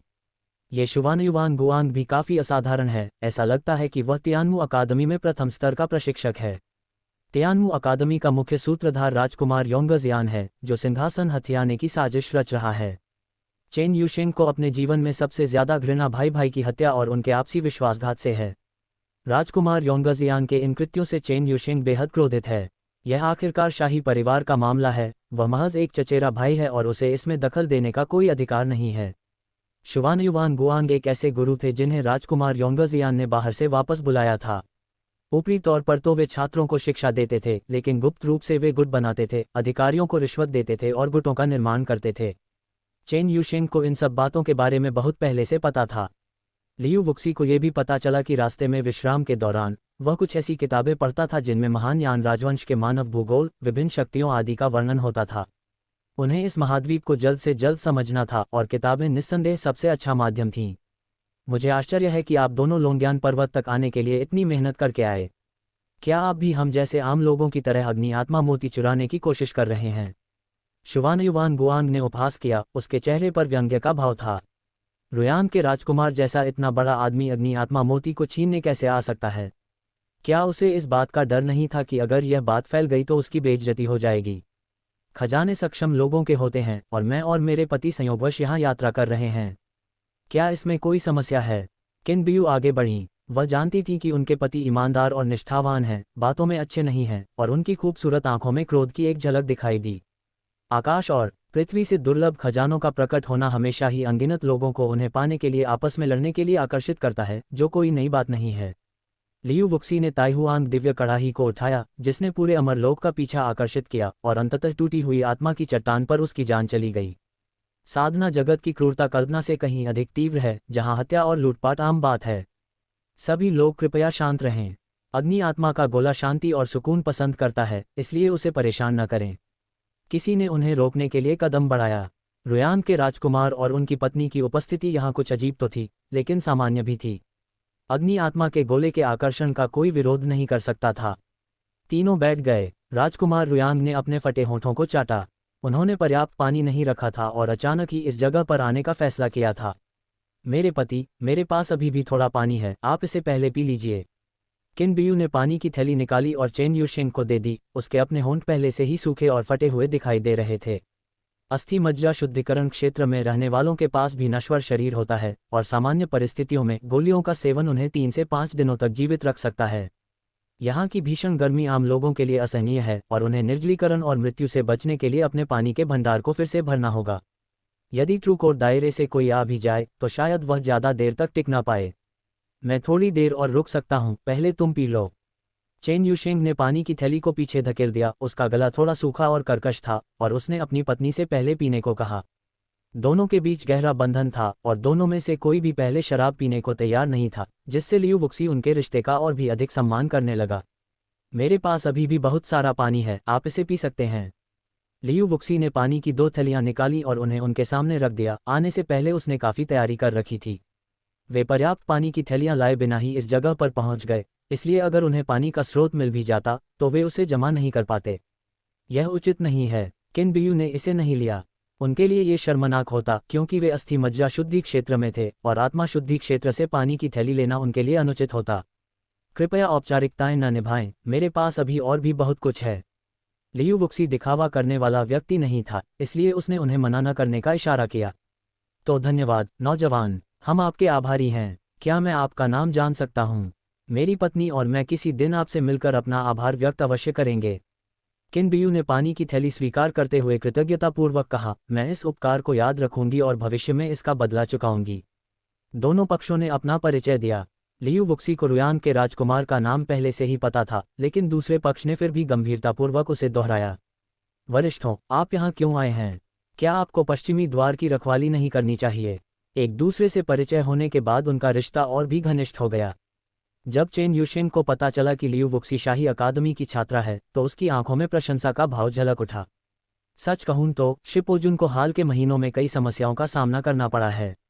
हम शिपोजुन के ठिकाने का पता लगाने निकले थे जब हमें पता चला कि अग्नि आत्मा का गोला प्रकट हुआ है, और चूंकि मेरे पति अग्नि प्रधान तकनीकों का अभ्यास करते हैं तो हम भी इस मजे में शामिल होने आ गए। किनबियू ने इसे छिपाया नहीं, यह कोई सैन्य रहस्य नहीं था और उसे लोगों के पता चलने का डर भी नहीं था। लियू वुक्सी का दिल जोर से धड़कने लगा। शिपोजुन मुसीबत में था। क्या ये जोहू की वजह से था? किफेक गॉज का दृश्य उसके दिमाग में कौंध गया। क्यूएनशी ने जोहू का इस्तेमाल जू परिवार को नष्ट करने के लिए किया, लेकिन भाग्य के एक अजीब मोड़ से लियू वुक्सी ने जोहू और शिपोजुन के सभी सदस्यों को मार डाला, जिससे भारी सनसनी फैल गई। मुझे आश्चर्य है कि शिपोजुन को किस समस्या का सामना करना पड़ा है। लियू वुक्सी के चेहरे पर कोई भाव नहीं बदला और उसने शांत भाव से पूछा, मैं अभी इसका खुलासा नहीं कर सकता। इसमें कई ऐसे रहस्य शामिल हैं जिन्हें बाहरी लोगों को जानना उचित नहीं है। वे वो बातें नहीं कहेंगे जो नहीं कही जानी चाहिए, और वे वो बातें नहीं छिपाएंगे जो कही जानी चाहिए। तीनों गहरी सोच में डूब गए। लियू वुक्सी का दिमाग तेजी से काम कर रहा था। क्यूएनशी और जोहू दोनों तियानजियांग के निवासी हैं। चेन युशेंग स्वयं जांच करने आए थे, इसलिए ये जोहू का मामला नहीं होना चाहिए। जांच दल पहले ही राजधानी लौट चुका है। आखिर ऐसी कौन सी बात इतनी महत्वपूर्ण हो सकती है कि रुयान के राजकुमार को भी व्यक्तिगत रूप से हस्तक्षेप करना पड़ा? ये निश्चित रूप से कोई साधारण मामला नहीं है। Tap tap tap. दूर से जमीन से लगातार धड़धड़ाहट की आवाजें आ रही थीं, क्योंकि अग्नि ड्रैगन भोजन की तलाश में गुफाओं से बाहर निकल रहे थे। ये पहली बार था जब लियू वुक्सी ने पृथ्वी अग्नि ड्रैगन नामक एक राक्षस को देखा था। यह 1 मीटर ऊंचा और 5 मीटर लंबा था, जिसके सिर पर तंतु थे, 8 खुर थे, एक नुकीला मुंह था और 2 नुकीले दांत थे जो आसानी से चट्टानों की सतह को भेद सकते थे। इसका शरीर मछली के शल्कों की तरह भूरे लाल रंग के शल्कों की एक परत से ढका होता है, जिससे साधारण तलवारों और चाकुओं से इसे नुकसान पहुंचाना मुश्किल हो जाता है। इतने सारे पृथ्वी अग्नि ड्रैगन। इनके आंतरिक भाग में अग्नि तत्व की अपार मात्रा समाहित है। भले ही हमें अग्नि आत्मा मोती न मिले, लेकिन कुछ पृथ्वी अग्नि ड्रैगनों का शिकार करना भी अच्छा रहेगा। भीड़ पृथ्वी की अग्नि से बने ड्रैगन पर हमला करने के लिए बेताब थी। Click click click. पास ही मौजूद पृथ्वी ड्रैगन ने एक चटकने की आवाज़ की, क्योंकि उसने आसानी से एक वॉशबेसिन के आकार की चट्टान को खोदकर खोल दिया, जिसके अंदर हथेली के आकार की एक लाल वस्तु दिखाई दी, लाल दानव हृदय। एक सघन अग्नि तत्व फैल गया और भक्षण करने वाला स्वर्ग का कड़ाहा बेचैनी से हिलने लगा, इस ऊर्जा को निगलने के लिए उत्सुक था। पृथ्वी अग्नि ड्रैगन ने अपना मुंह खोला और लाल दानव हृदय को निगल लिया। आग की एक भयंकर लपट बाहर की ओर उठी और पृथ्वी अग्नि ड्रैगन के मुंह से आग का एक बड़ा गोला निकला।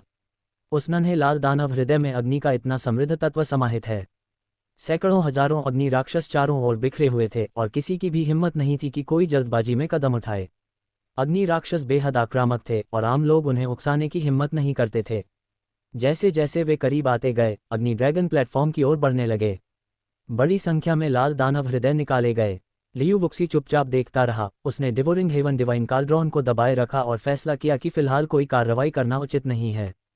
समय खामोशी से बीतता गया और भोजन की तलाश में निकले पृथ्वी अग्नि ड्रैगन अचानक रुक गए और सभी एक ही दिशा में देखने लगे। मंच पर लेटे हुए लगभग 50 लोगों ने पृथ्वी अग्नि ड्रैगन की निगाहों का अनुसरण किया और एक साथ पर्वत की चोटी पर एक निश्चित स्थान की ओर देखा। धधकते सूरज की तरह ये धीरे धीरे जमीन से ऊपर उठा और लगभग 10 मीटर की ऊंचाई पर हवा में तैरने लगा। इसके चारों ओर फैली भयानक अग्नि तत्वीय ऊर्जा पूरी तरह से प्रकाश के गोले में समा गई। अग्नि आत्मा गोला। भीड़ से हल्की आहें सुनाई दी और लियू वुक्सी की सांसें कुछ तेज हो गईं। जैसे ही अग्नि आत्मा का गोला प्रकट हुआ, भक्षण करने वाला स्वर्ग का कड़ाहा खुद को मुश्किल से ही संभाल पाया और अपने शरीर से बाहर निकलने ही वाला था। रात के समय अग्नि आत्मा का गोला जमीन से निकलता है, जो सूर्य और चंद्रमा के सार तथा स्वर्ग और पृथ्वी की आध्यात्मिक ऊर्जा को अवशोषित करता है। समय के साथ यह अंततः स्वर्ग और पृथ्वी की आत्मा को जन्म देता है, जो बाद में मनुष्य में परिवर्तित हो जाती है। वूश। कुछ लोग वहां सबसे पहले पहुंचे और सीधे फायर स्पिरिट ऑर्ब की ओर चल पड़े। एक के बाद एक अधिकाधिक लोग उस स्थान से गायब होते चले गए और पर्वत शिखर की ओर दौड़ पड़े। रात का तापमान बहुत अधिक नहीं था, फिर भी मानव शरीर उसे मुश्किल से ही सहन कर पा रहा था। गर्जना गर्जना गर्जना। सैकड़ों अग्नि ड्रैगन क्रोधित थे। अग्नि आत्मा का गोला उनके संरक्षक देवता के समान था, जो किसी को भी उस पर पैर रखने की अनुमति नहीं देता था। सैकड़ों अग्नि ड्रगम्बे पर्वत शिखर की और तेजी से बढ़ते हुए दिखाई दिए, जिससे पूरी धरती कांप उठी। उनके हमले की प्रचंड शक्ति वास्तव में विस्मयकारी थी। युवक, जहां हो वहीं रहो और कोई भी जल्दबाजी वाला कदम मत उठाओ। चेन यूशिंग ने कुछ कहा और वह जोड़ा तुरंत उनके पीछे चला गया, जिससे लियू वुक्सी उसी जगह पर अकेली रह गई। 50 से अधिक आकृतियां एक दूसरे का पीछा कर रही थीं, जिनमें सबसे आगे 7वें स्तर का मज्जा शुद्धिकरण क्षेत्र का साधक था, जो उनमें सबसे शक्तिशाली था। पृथ्वी अग्नि ड्रैगन की गति मानव जाति से कम नहीं थी। पलक झपकते ही वह मानव जाति के बराबर पहुंच गया और भयानक ज्वालाएं पूरे ड्रैगन रॉक पर्वत श्रृंखला में फैल गईं। वूश वूश वूश, जमीन पर भीषण आग लग गई, जिससे आधा आकाश रोशन हो गया और आसपास का तापमान तेजी से बढ़ गया। लियू वुक्सी ने अपनी बर्फीली आभा का प्रयोग किया और आसानी से लू को भगा दिया। पहले वहां बहुत सारे लोग मौजूद थे, इसलिए उसने ज्यादा कुछ बताने की हिम्मत नहीं की। जैसे ही पृथ्वी अग्नि ड्रैगन गायब हुआ, लियू वुक्सी चुपचाप उसके पीछे पीछे गया, अग्नि आत्मा मोती प्राप्त करने और संभवतः आत्मा शुद्धिकरण क्षेत्र के 6ठे स्तर तक पहुंचने के अवसर की प्रतीक्षा में। कोई भी मुझसे अग्नि आत्मा का गोला नहीं छीन सकता। एक भयंकर दहाड़ के साथ 7वें स्तर के मज्जा शुद्धिकरण क्षेत्र के विशेषज्ञ ने एक अत्यंत शक्तिशाली गति तकनीक का उपयोग करते हुए हवा में उड़ान भरी और अग्नि आत्मा गोले को पकड़ने के लिए हाथ बढ़ाया। इसके बारे में सोचना भी मत। अस्थि मज्जा शुद्धिकरण क्षेत्र के 6ठे स्तर के 2 विशेषज्ञों ने एक साथ हमला किया, दोनों तरफ से घेर लिया और अस्थि मज्जा शुद्धिकरण क्षेत्र के 7वें स्तर के विशेषज्ञ को पीछे हटने के लिए मजबूर कर दिया। अगर मैं उन्हें नहीं छोड़ूंगा तो वे दोनों मुझे मार डालेंगे। मुझे पहले खुद को बचाने का चुनाव करना होगा। अधिक से अधिक विशेषज्ञ इस स्थान पर पहुंच गए और एक दूसरे से आगे निकलने की होड़ में जुट गए। अग्नि आत्मा के गोले ने खतरे को भांप लिया और वास्तव में जमीन के नीचे सुरंग बना ली। एक बार भूमिगत दुनिया में वापस जाने के बाद इसे फिर से पकड़ने की कोशिश करना स्वर्ग में चढ़ने जितना ही कठिन होगा। यह एक ही मौका है और कोई भी इसे गंवाना नहीं चाहता। कुई शाओ, तुम्हारी हिम्मत कैसे हुई मुझ पर घात लगाने की? मैदान में पूरी तरह से अफरा तफरी मची हुई थी। हर कोई एक दूसरे से लड़ रहा था और हर कोई एक दूसरे का प्रतिद्वंदी था। किसी एक व्यक्ति के लिए सबको हराना नामुमकिन था। मैं लोंग्यान पर्वत पर सबसे पहले पहुंचा था, इसलिए यह अग्नि आत्मा का गोला सही मायने में मेरा है। कुई शाओ ने ठंडी हंसी हंसते हुए अपनी लंबी तलवार से बार बार वार किए, जिससे भीड़ को दूर हटना पड़ा। कौन कहता है कि सबसे पहले पहुंचने का मतलब है कि आपको वह चीज मिल ही जाएगी? मज्जा शुद्धिकरण क्षेत्र में व्याप्त अराजक युद्ध ने चारों दिशाओं में हलचल मचा दी। बड़ी संख्या में पृथ्वी अग्नि ड्रैगन आकर युद्ध में शामिल हो गए, जिससे युद्ध क्षेत्र और भी अधिक अराजक हो गया। लियू वुक्सी युद्ध क्षेत्र के बाहर औंधे मुंह लेटा हुआ था। उसकी हथेली में दुष्ट तलवार प्रकट हो गई थी। उसने पहले मिशन पूरा करने का फैसला किया और फिर अग्नि आत्मा गोले को हासिल करने का तरीका खोजने का निर्णय लिया। एक शक्तिशाली पृथ्वी अग्नि ड्रैगन लियू वुक्सी के पास से गुजरा और अचानक दुष्ट तलवार उठ खड़ी हुई। काटना। अचानक हुए हमले से अचंभित अर्थफायर ड्रैगन अपनी लपटें छोड़ने से पहले ही एक कमजोर इंसान के हाथों मरने वाला था। एक सामान्य लड़ाई में अर्थफायर ड्रैगन को मारना इतना आसान नहीं होता, लेकिन लियू वुक्सी अपने छुपकर किए गए हमले में सफल रहा। लाल रंग का भीतरी भाग उसकी हथेली में आ गिरा और उसने उसे अपने थैले में रख लिया। तीनों कार्य पूरे हो गए थे। जैसे ही भक्षण करने वाला स्वर्ग का कड़ाहा हिला, जमीन पर पड़ा हुआ पृथ्वी अग्नि ड्रैगन धीरे धीरे मुरझा गया और उसके दांतियान में भयानक अग्नि तत्व विस्फोटित हो गए। अचानक आग का एक विशाल गोला निकला और ग्रेट डेसोलेट डेंटियन के भीतर गहराई में एक छोटा ज्वालामुखी प्रकट हुआ। पढ़ते समय कृपया हमारे डोमेन नाम को याद रखें। यदि आपको ये साइट पसंद आए तो कृपया इसे फेसबुक पर शेयर करें। स्टॉप्ड। अध्याय 185 आत्मा की शुद्धि का 5वां स्तर। अग्नि तत्व को सफलतापूर्वक जागृत कर लिया गया है। ये जितना अधिक अग्नि तत्व अवशोषित करता है, आदिम वास्तविक ऊर्जा उतनी ही शुद्ध होती जाती है। जैसे जैसे अधिक से अधिक अग्नि ड्रैगन युद्ध में शामिल होते गए, युद्ध क्षेत्र में अराजकता फैल गई। उन्होंने लगभग 50 मनुष्यों को घेर लिया और उन्हें आगे बढ़ने से रोक दिया। अग्नि आत्मा का गोला हवा में तैर रहा था, गिरने में असमर्थ था और सभी लोग अवसर की प्रतीक्षा में उसे ध्यान से देख रहे थे। पुकारना। ताइवान उपन्यास वेबसाइट रक्त समूह रक्त समूह। एक लंबा अग्नि राक्षस तेजी से निकला, जिसने सैकड़ों मीटर के दायरे को घेर लिया। भयानक लपटों ने झुलसा देने वाली गर्मी उत्पन्न की। दूसरे स्तर के मज्जा शुद्धिकरण क्षेत्र के साधक के चीखने से पहले ही उसका शरीर पल भर में वाष्पीकृत हो गया। एक शक्तिशाली वयस्क पृथ्वी अग्नि ड्रैगन युद्ध क्षेत्र में प्रकट हो चुका था, जिसकी शक्ति मज्जा शुद्धिकरण क्षेत्र के साधक के बराबर थी। मानवता के लिए युद्ध की स्थिति लगातार प्रतिकूल होती जा रही है। अग्नि स्त्रियों की संख्या बहुत अधिक है। हजारों हजारों अग्नि स्त्री धरती से प्रकट हो चुके हैं, जिससे आसपास का इलाका आग के सागर में तब्दील हो गया है। यहाँ तक कि अगर उन्हें अग्नि आत्मा का गोला भी मिल जाए तो भी वे इस जगह से जीवित नहीं निकल पाएंगे। अंधेरे में छिपा हुआ लियू वुक्सी अब बच नहीं सकता था। कई शक्तिशाली पृथ्वी अग्नि ड्रैगन उस पर टूट पड़े, उसे निगलने के इरादे से। वूश। दो लपटें लियू वुक्सी की ओर बढ़ीं। भीषण गर्मी से लियू वुक्सी की त्वचा पर झुर्रियां पड़ गईं। आसपास का तापमान इतना अधिक था कि ऐसा लग रहा था मानो वह आग की लपटों पर बैठा हो। जैसे ही डिवोरिंग हेवन काल्ड्रॉन हिला, उमड़ती हुई ज्वालाओं को लियू वुक्सी ने पूरी तरह से भस्म कर लिया, जिससे उसे किसी भी प्रकार का कोई खतरा नहीं रहा। अग्नि तत्व जागृत होने के कारण अग्नि के हमले उस पर कोई प्रभाव नहीं डालते, बल्कि वे लियू वुक्सी को उसकी आदिम वास्तविक ऊर्जा बढ़ाने में मदद करते हैं। एक बड़ी सफलता के लिए तैयार हो जाए। उसने बड़ी संख्या में आध्यात्मिक पत्थर निकाले और उन सभी को एक ही बार में अवशोषित कर लिया। भक्षण स्वर्ग के कड़ाहे में कई हजार बूंदें तरल पदार्थ प्रकट हुईं, जिसे उसने महान रेगिस्तान डांटियन में डाल दिया। उसकी गति में अचानक तेजी आए और पलक झपकते ही उसने अपनी पिछली सफलता के मात्र 12 दिनों बाद ही शुद्धिकरण आत्मा क्षेत्र के 5वें स्तर को पार कर लिया। अकादमी में रहने से मैं अधिक से अधिक स्पिरिट क्लींजिंग दायरे के दूसरे स्तर तक ही पहुंच पाता, लेकिन पिछले कुछ महीनों का प्रशिक्षण अविश्वसनीय रूप से फलदायी रहा है। लियू वुक्सी की इस असाधारण उपलब्धि ने कई लोगों का ध्यान आकर्षित किया और सभी उसे देखने लगे। विशेष रूप से अग्नि ड्रैगन द्वारा उगली गई लपटों को लियू वुक्सी ने निगल लिया, जिससे कई लोगों के मन में उसके प्रति नकारात्मक विचार उत्पन्न हुए। इस बच्चे को पकड़ो, यह आग के हमलों को नजरअंदाज कर रहा है। अगर हम इसे काबू में कर लें तो हमें फायर स्पिरिट ऑर्ब मिल जाएगा। पृथ्वी अग्नि ड्रैगन द्वारा 50 से अधिक लोग फंस गए थे और अग्नि आत्मा गोले को प्राप्त करने में असमर्थ थे। पृथ्वी अग्नि ड्रैगन ही उनकी एकमात्र बाधा थी। उन्हें कभी उम्मीद नहीं थी कि जिन चींटियों को वे तुच्छ समझते थे, वे आग की लपटों को नजरअंदाज कर सकती हैं।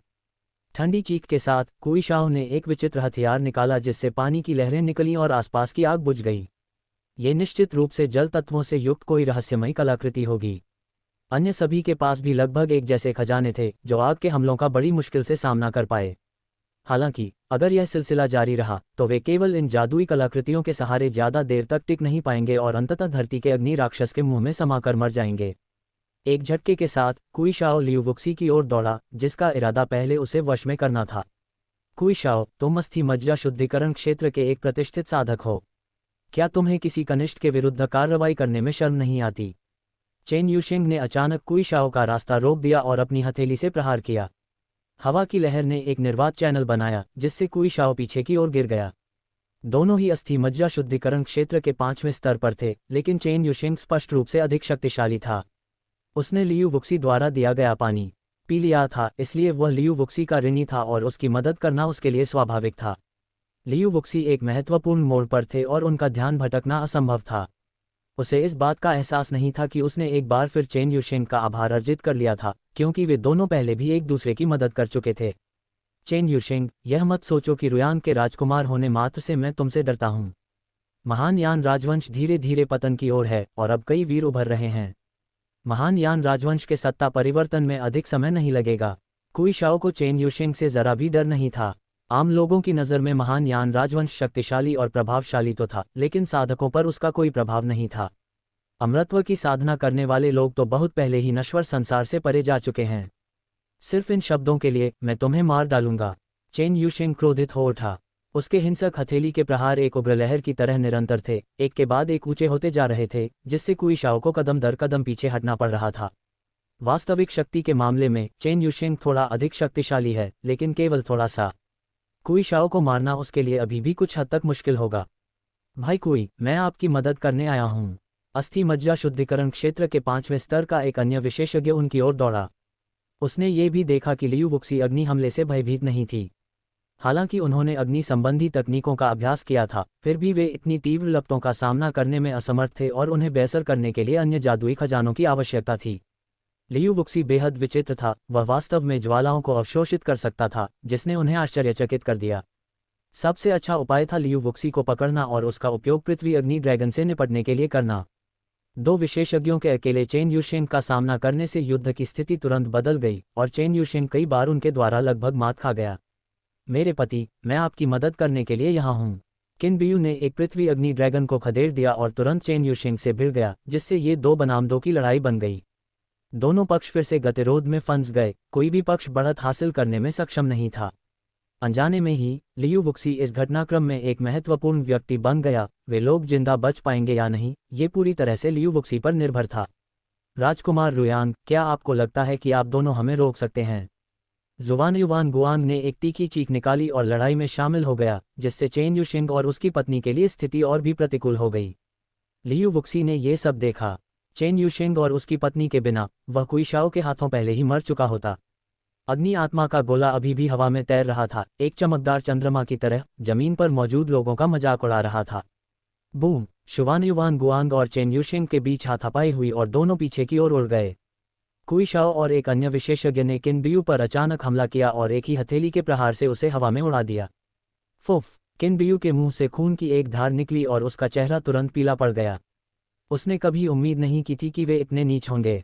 दो बेहद कुशल व्यक्तियों द्वारा उस जैसी महिला पर घात लगाकर हमला करना सरासर बेशर्मी है। जैस्पर! चेन यूशेंग ने आगे बढ़कर किन बियू को दोनों हाथों से गले लगा लिया। उसके मुंह के कोने से खून रिस रहा था और उसकी सांसें बहुत धीमी चल रही थी, उसे इलाज की जरूरत थी। पतिदेव, मैं ठीक हूँ। आप भागने का कोई रास्ता ढूंढिए, मैं उन्हें रोके रखूंगी। किन बियू ने उठने की कोशिश की ताकि उसका पति भागने का रास्ता ढूंढ सके। मैं नहीं जा रहा। अगर कोई जा रहा है तो हम साथ जाएंगे। चेन यूशेंग ने अपनी मुट्ठियां कसकर भींच लीं, उससे एक भयानक आभा निकल रही थी, उसकी आंखें खून से लाल थीं और उसने कुईशाओ और अन्य लोगों पर अपनी निगाहें गड़ा दीं। मेरे स्वामी, मेरी बात सुनिए, आपको अभी जाना होगा, अन्यथा मैं अविश्वास से आंखें फाड़कर मर जाऊंगा। किन बियू ने चेन यूशेंग का हाथ पकड़कर उसे जल्दी से चले जाने और उसके लिए बदला न लेने का आदेश दिया। उनका एक बच्चा था, उन्होंने अपनी मां को खो दिया था और वे अपने पिता को भी नहीं खो सकते थे। चेन यूशेंग, जो शायद ही कभी बोलते थे, वास्तव में आंसू बहा रहे थे और अपनी पत्नी के जीवन को बनाए रखने के लिए लगातार अपनी आंतरिक ऊर्जा को उसके शरीर में प्रवाहित कर रहे थे। आज तुम दोनों में से कोई भी यहां से जिंदा नहीं निकलेगा। जुवान युवानगुआंग धीरे धीरे पास आया, उसके होठों पर एक क्रूर मुस्कान दिखाई दी, जो एक भयानक आभा में तब्दील हो गई जिसने चेन यूशेंग और उसकी पत्नी को घेर लिया। दूर से आ रहे अग्नि राक्षस ने मनुष्यों पर अपना हमला धीमा कर दिया। लगभग 50 लोगों में से केवल 30 ही जीवित बचे, बाकी सभी अग्नि राक्षस द्वारा जिंदा जला दिए गए। चलो मिलकर हमला करें और उन्हें मार डालें। जुवान युवानगुआंग ने लगभग आदेशात्मक स्वर में बात की। कुईशाओ ने सिर हिलाया। चून की बात इस हद तक पहुंच गई थी, इसलिए इसे शुरू में ही रोकना ही एकमात्र विकल्प था। अगर सारे उपाय विफल हो जाते हैं तो वे राजकुमार योंगज़ियान की शरण लेंगे। अफवाहें फैल रही हैं कि महान यान राजवंश लगभग राजकुमार योंगज़ियान के हाथों में आ गया है और विद्रोह होना तय है। अपनी पत्नी की सांसें धीरे धीरे कमजोर होती देख चेन यूशेंग ने खुद को रोकने की कोशिश छोड़ दी। उन दोनों में कभी झगड़ा नहीं हुआ था और वे हमेशा एक दूसरे से प्यार करते रहे थे। अगर उन्हें मरना भी पड़े तो वे साथ ही मरेंगे। चेन यूशेंग के सिर पर तलवार की एक भयानक आभा छा गई। इस नाजुक क्षण में आकाश से एक भयानक तलवार की आभा नीचे की ओर गिरी। तुम सब मरने के लायक हो। लियू वुक्सी ने अपनी सफलता पूरी की और क्लींजिंग स्पिरिट दायरे के 5वें स्तर पर पहुंच गया, जिससे उसकी शक्ति में दर्जनों गुना से अधिक की वृद्धि हुई। दम घोंटने वाली ब्लेड की ऊर्जा ने जुवान युवानगुआंग की तलवार की ऊर्जा को अनगिनत धूल के कणों में कुचल दिया, जो फिर दुनिया में गायब हो गए। मरना! जुवान युवानगुआंग की तलवार की आभा को चकनाचूर करने के बाद लियू वुक्सी यहीं नहीं रुका। उसने 9 स्वर्गों में क्रेन नृत्य का उपयोग करके उसके सामने प्रकट हुआ। जुवान युवानगुआंग पूरी तरह से हक्का बक्का रह गया। उस छोटे से शुद्धिकरण आत्मा क्षेत्र द्वारा उत्सर्जित शक्ति इतनी प्रबल थी कि वह उसकी अपनी शक्ति से कहीं अधिक थी। प्रतिक्रिया करने का समय निकल चुका था और दुष्ट तलवार उसकी गर्दन के बिल्कुल करीब पहुंच चुकी थी। स्नैप! विशालकाय सिर ऊपर की ओर उड़ गया और जुवान युवानगुआंग को कभी समझ नहीं आया कि वह स्पिरिट क्लींजिंग दायरे के हाथों कैसे मर सकता था। अप्रत्याशित रूप से लियू वुक्सी ने 5वें स्तर के मज्जा शुद्धिकरण क्षेत्र के विशेषज्ञ को सफलतापूर्वक मार डाला। इस भयावह हत्या विधि ने कुईशाओ और अन्य लोगों को चौंका दिया। जुवान युवानगुआंग का शरीर धीरे धीरे कमजोर होता गया और उसके शरीर की सारी शक्ति लियू वुक्सी ने सोख ली। शुद्धिकरण आत्मा क्षेत्र के 5वें स्तर तक पहुंचने के बाद भी उसका दांतियान बहुत खाली था और उसे फिर से भरने के लिए बहुत ऊर्जा की आवश्यकता थी। चेन यूशेंग वहां अचंभित खड़ा था, उसने कभी उम्मीद नहीं की थी कि लियू वुक्सी की ताकत इतनी जबरदस्त होगी। सीनियर चेन, ये गोली आंटी किन को दे दीजिए। लियू वुक्सी ने एक गोली निकाली और उसे चेन यूशेंग की ओर फेंक दिया। ये शीर्ष श्रेणी की चौथी श्रेणी की गोली थी जो मृतकों को पुनर्जीवित कर सकती थी। अपनी आत्मा सागर की मरम्मत के बाद लियू वुक्सी ने एहतियात के तौर पर अपने द्वारा एकत्रित आध्यात्मिक जड़ी बूटियों का उपयोग करके कई जीवनरक्षक गोलियां तैयार कीं। जब तक उसकी सांस बाकी थी तब तक उसे बचाया जा सकता था। धन्यवाद भाई लियू। लियू वुक्सी चेन यूशेंग को वरिष्ठ कहकर संबोधित करता है, जबकि चेन यूशेंग लियू वुक्सी को भाई कहकर संबोधित करता है। ये रिश्ता पूरी तरह से उलझा हुआ है। उसने गोली अपनी पत्नी के मुंह में डाली और वह शुद्ध ऊर्जा की धारा में परिवर्तित हो गई। पल भर में ही उसकी त्वचा में उल्लेखनीय सुधार हुआ और वह मृत्यु के मुंह से वापस लौट आए।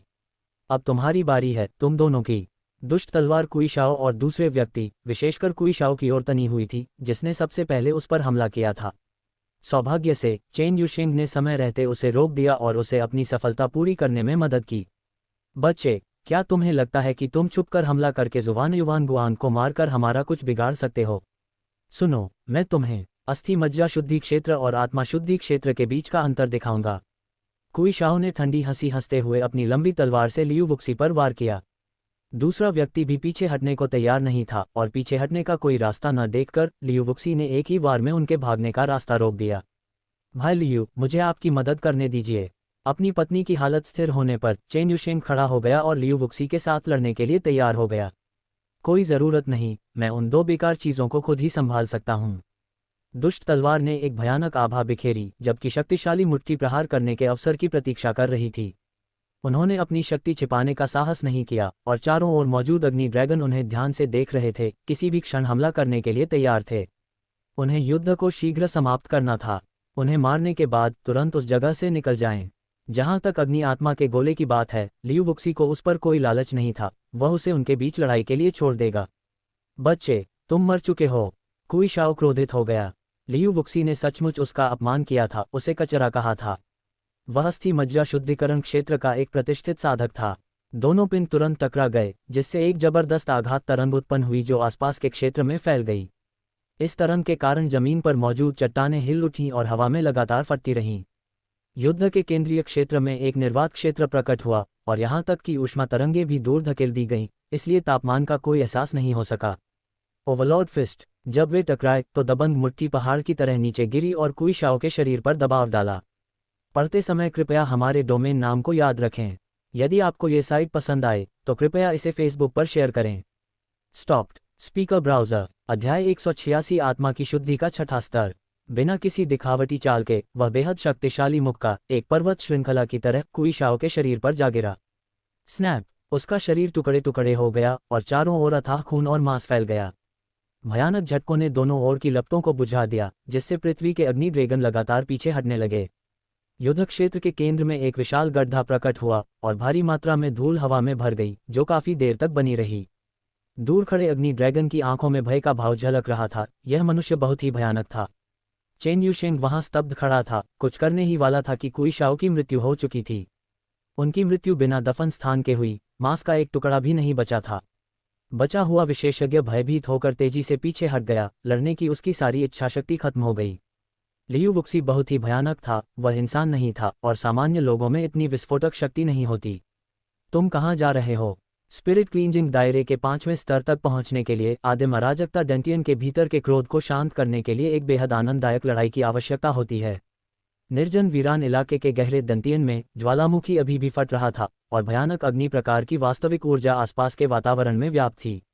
अग्नि तत्व की वास्तविक ऊर्जा का उपयोग करके ओवरलॉर्ड फिस्ट को सक्रिय करने से यह और भी अधिक शक्तिशाली हो जाता है, पहले से कई गुना अधिक मजबूत।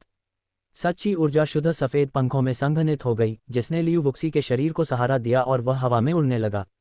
उसके हाथों में दुष्ट तलवार थी, जो आकाश को चीर देने वाले प्रहार की तरह विशाल आकाश को चीर रही थी। पलक झपकते ही आकाश का रंग बदल गया, सूर्य और चंद्रमा की रोशनी गायब हो गई और 10 मील के दायरे में फैला क्षेत्र अंधेरे में डूब गया। कितना भयानक हमला था! अंधेरा पल भर के लिए ही छाया रहा, फिर दुनिया में अचानक उजाला लौट आया, जिसके बाद एक तीखी चीख सुनाई दी। आह! उसका शरीर 2 भागों में बंट गया। उस दुष्ट तलवार ने बेरहमी से उसे काट डाला। लियू वुक्सी के शरीर में बड़ी मात्रा में सार शक्ति प्रवाहित हुई और उसकी साधना का स्तर लगातार बढ़ता रहा। तीनों की मौत के बाद पूरा इलाका सन्नाटे में डूब गया। कोई कुछ नहीं बोला, सब चुपचाप सब कुछ होते हुए देखते रहे और पृथ्वी अग्नि ड्रैगन वास्तव में कई कदम पीछे हट गया। मैंने कुछ गलत तो नहीं देखा? आत्मा शुद्धि स्तर के साधक द्वारा अस्थि मज्जा शुद्धि स्तर के साधक को मारना सुअरों और कुत्तों को मारने जैसा है। अस्थि मज्जा शुद्धिकरण क्षेत्र के शेष दर्जनों विशेषज्ञ अपने सामने हो रही घटनाओं को देखकर अविश्वास से एक दूसरे को देखने लगे। उनके चेहरे अविश्वास से भरे हुए थे, जिनमें 7वें स्तर का अस्थि मज्जा शुद्धिकरण क्षेत्र विशेषज्ञ भी शामिल था। चेन युशेंग को अपने मुंह में कड़वाहट महसूस हुई। रास्ते में उसने लियू वुक्सी को बार बार जल्दी जाने के लिए कहा था। अब जब वह इस बात को याद कर रहा था तो उसके चेहरे पर बस एक कड़वी मुस्कान थी। सीनियर चेन, चलिए तुरंत चलते हैं। पृथ्वी अग्नि ड्रैगन बेकाबू होने वाले हैं। वे मनुष्यों को अग्नि आत्मा गोले को ले जाने नहीं देंगे, और यदि वे अभी नहीं गए तो कब जाएंगे? ठीक है, चलिए चलते हैं। चेन यूशिंग ने निर्णायक कदम उठाया। हालांकि उसकी पत्नी के घावों को दबा दिया गया था और वह लड़ने की स्थिति में नहीं थी, लेकिन और अधिक समय तक रुकने से संभवतः उन दोनों की मृत्यु हो जाती। खजाने तो अच्छे होते हैं, लेकिन उनका आनंद लेने के लिए जीवित रहना जरूरी है। उन्हें अग्नि आत्मा के गोले की कोई प्रबल इच्छा नहीं थी, वे बस मौज मस्ती में शामिल होना चाहते थे। अपनी पत्नी का सहारा लेते हुए वह लियू वुक्सी के पीछे पीछे धीरे धीरे युद्ध क्षेत्र के किनारे की ओर बढ़ने लगा। जैसे जैसे वे एक कदम बढ़ाते गए, पृथ्वी अग्नि ड्रैगन एक कदम पीछे हटते गए। ये पृथ्वी अग्नि ड्रैगन अन्य मनुष्यों से नहीं डरते थे, लेकिन वे लियू वुक्सी से बेहद भयभीत थे। अग्नि तत्व के जागृत होने पर लियू वुक्सी के शरीर के भीतर अग्नि तत्व के समान मूल की कोई चीज उत्पन्न हुई। आश्चर्यजनक रूप से लियू वुक्सी ने पाया कि आसपास की गर्मी की लहरें उसके लिए बहुत कम खतरा पैदा करती हैं, क्योंकि डिवोरिंग हेवन काल्ड्रॉन लगातार ज्वालाओं की शक्ति को अवशोषित करता रहता है। वह अभी नहीं जा सकता। एक व्यक्ति ने लियू वुक्सी का रास्ता रोक दिया, जिससे वे वहां से जा नहीं सके। लियू वुक्सी के जाते ही हजारों अग्नि ड्रैगन बचे हुए लोगों पर उन्मादी हमला कर देंगे। चाहे उन्हें अग्नि आत्मा का गोला मिले या न मिले, ये कहना मुश्किल है कि वे जीवित बच पाएंगे या नहीं। वेनली, तुम्हारा इससे क्या मतलब है? चेन यूशिंग के चेहरे पर हल्का गुस्सा झलक रहा था। लियू वुक्सी के रास्ते में खड़ा बूढ़ा व्यक्ति वेनली था, जो 7वें स्तर का मज्जा शुद्धिकरण साधक था और बहुत शक्तिशाली था। उन तीनों की संयुक्त शक्ति भी उसका मुकाबला नहीं कर सकती थी। तुम जा सकते हो, लेकिन वह नहीं जा सकता। वेनली ने कोई स्पष्टीकरण नहीं दिया और लियू वुक्सी को वहीं रुकने के लिए कहा, जबकि वह और उसकी पत्नी जा सकते हैं। बाकी लोग जल्दी ही स्थिति को समझ गए और वेनली के पीछे खड़े हो गए। पृथ्वी अग्नि ड्रैगन को केवल लियू वुक्सी ही नियंत्रित कर सकता था। अगर वह चला जाता तो पृथ्वी अग्नि ड्रैगन से कौन निपटता? मास्टर वेन सही कह रहे हैं, तुम दोनों जा सकते हो, लेकिन वह नहीं जा सकता। उनके पीछे अस्थि मज्जा शुद्धिकरण क्षेत्र के दर्जनों विशेषज्ञों ने एक शक्तिशाली शॉकवेव का निर्माण किया, जिसने चेन यूशिंग और उसके 2 साथियों को लगभग हवा में उड़ा दिया। दोनों पक्षों के बीच गतिरोध बना रहा और जुवान युवानगुआंग, कुईशाओ और अन्य 2 लोगों की हत्या का कोई निवारक प्रभाव नहीं पड़ा। क्या आप वाकई हमें रोकना चाहते हैं? लियू वुक्सी का चेहरा बेहद उदास था और उसमें हत्या का भाव साफ झलक रहा था। उसकी दुष्ट तलवार से प्रकाश की हल्की किरणें निकल रही थीं और उससे एक भयानक आभा फैल रही थी। शून्य में तैरता हुआ अग्नि आत्मा गोला किसी शक्ति द्वारा खींचा हुआ प्रतीत हो रहा था, लगातार इधर उधर उछल रहा था और लियू वुक्सी के शरीर से निकलने वाली ज्वालाएं और भी तीव्र होती जा रही थीं। अतिवाद की दुनिया, आग की शक्ति और बर्फ की शक्ति मिलकर एक अनूठा नजारा पेश करती हैं। बाईं ओर ज्वालाएं थीं और दाईं ओर बर्फ, ये दोनों शक्तियां लियू वुक्सी के सिर के ऊपर मंडरा रही थीं। प्राचीन काल से ही जल और अग्नि का मेल नहीं रहा है। लियू वुक्सी ने बिना किसी प्रतिकर्षण के बर्फ और अग्नि को एक साथ कैसे प्रकट किया? ये बात समझ से परे है। आसमान की ओर उठती हुई विशाल लपटें, भयानक बर्फ धरती में समा गई। वेनली के चेहरे के भाव एकदम बदल गए। यह लड़का कौन से रहस्य छिपा रहा था? उसकी युद्ध क्षमता ऊपरी तौर पर जितनी दिखती थी उतनी सरल नहीं थी। बच्चे, मुझे पता है कि तुम मजबूत हो, लेकिन हम में से इतने सारे लोगों के साथ मैं तुम्हें सलाह देता हूं कि तुम यहीं रहो और हमें कोई कदम उठाने के लिए मजबूर मत करो। अस्थि मज्जा शुद्धिकरण क्षेत्र के 6ठे स्तर का एक शक्तिशाली विशेषज्ञ आगे बढ़ा और ठंडी हंसी हंस पड़ा। मैदान पर स्थिति लगातार तनावपूर्ण होती जा रही है और एक बड़ा युद्ध छिड़ने वाला है। भाई लियू, आप पहले जाए, मेरी पत्नी और मैं आपके पीछे पीछे आ जाएंगे। चेन यूशिंग ने अचानक एक फैसला किया, पहले लियू वुक्सी को जाने दो और वह और उसकी पत्नी सबको रोककर लियू वुक्सी को जाने में मदद करेंगे। लियू वुक्सी के बिना दंपति जुवान युवान गुआन के हाथों मारे जाते, इसलिए इसे उस एहसान का बदला माना जा सकता है। अगर हमें जाना ही पड़ा तो हम साथ साथ जाएंगे। लियू वुक्सी ने एक शब्द स्पष्ट रूप से बोलते हुए कहा। जब मैं आगे बढ़ रही थी तब चेन यूशिंग ने ही कुईशाओ को रोका और उसकी जान बचाई। वह उन दोनों को कैसे छोड़ सकता था? उसके शरीर के चारों ओर घूमती हुई ज्वालाएं और भी तीव्र होती गईं, जिससे यहां अग्नि संबंधी तकनीकों का अभ्यास करना बहुत आसान हो गया।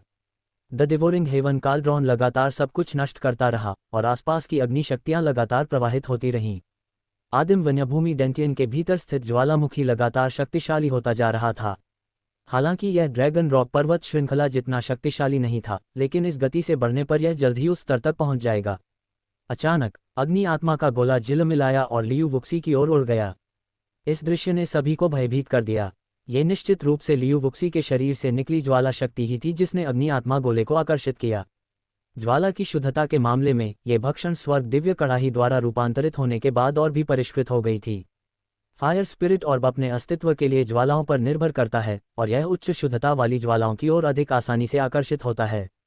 दूर से अग्नि ड्रैगन ने धीमी दहाड़ लगाई, धीरे धीरे लियू वुक्सी के करीब आते हुए उसे तुरंत उस क्षेत्र को छोड़ने के लिए उकसाया। अचानक हुए इस बदलाव ने लियू वुक्सी को चौंका दिया। उसने कभी उम्मीद नहीं की थी कि अग्नि आत्मा का गोला अपने आप उसकी ओर उड़कर आएगा।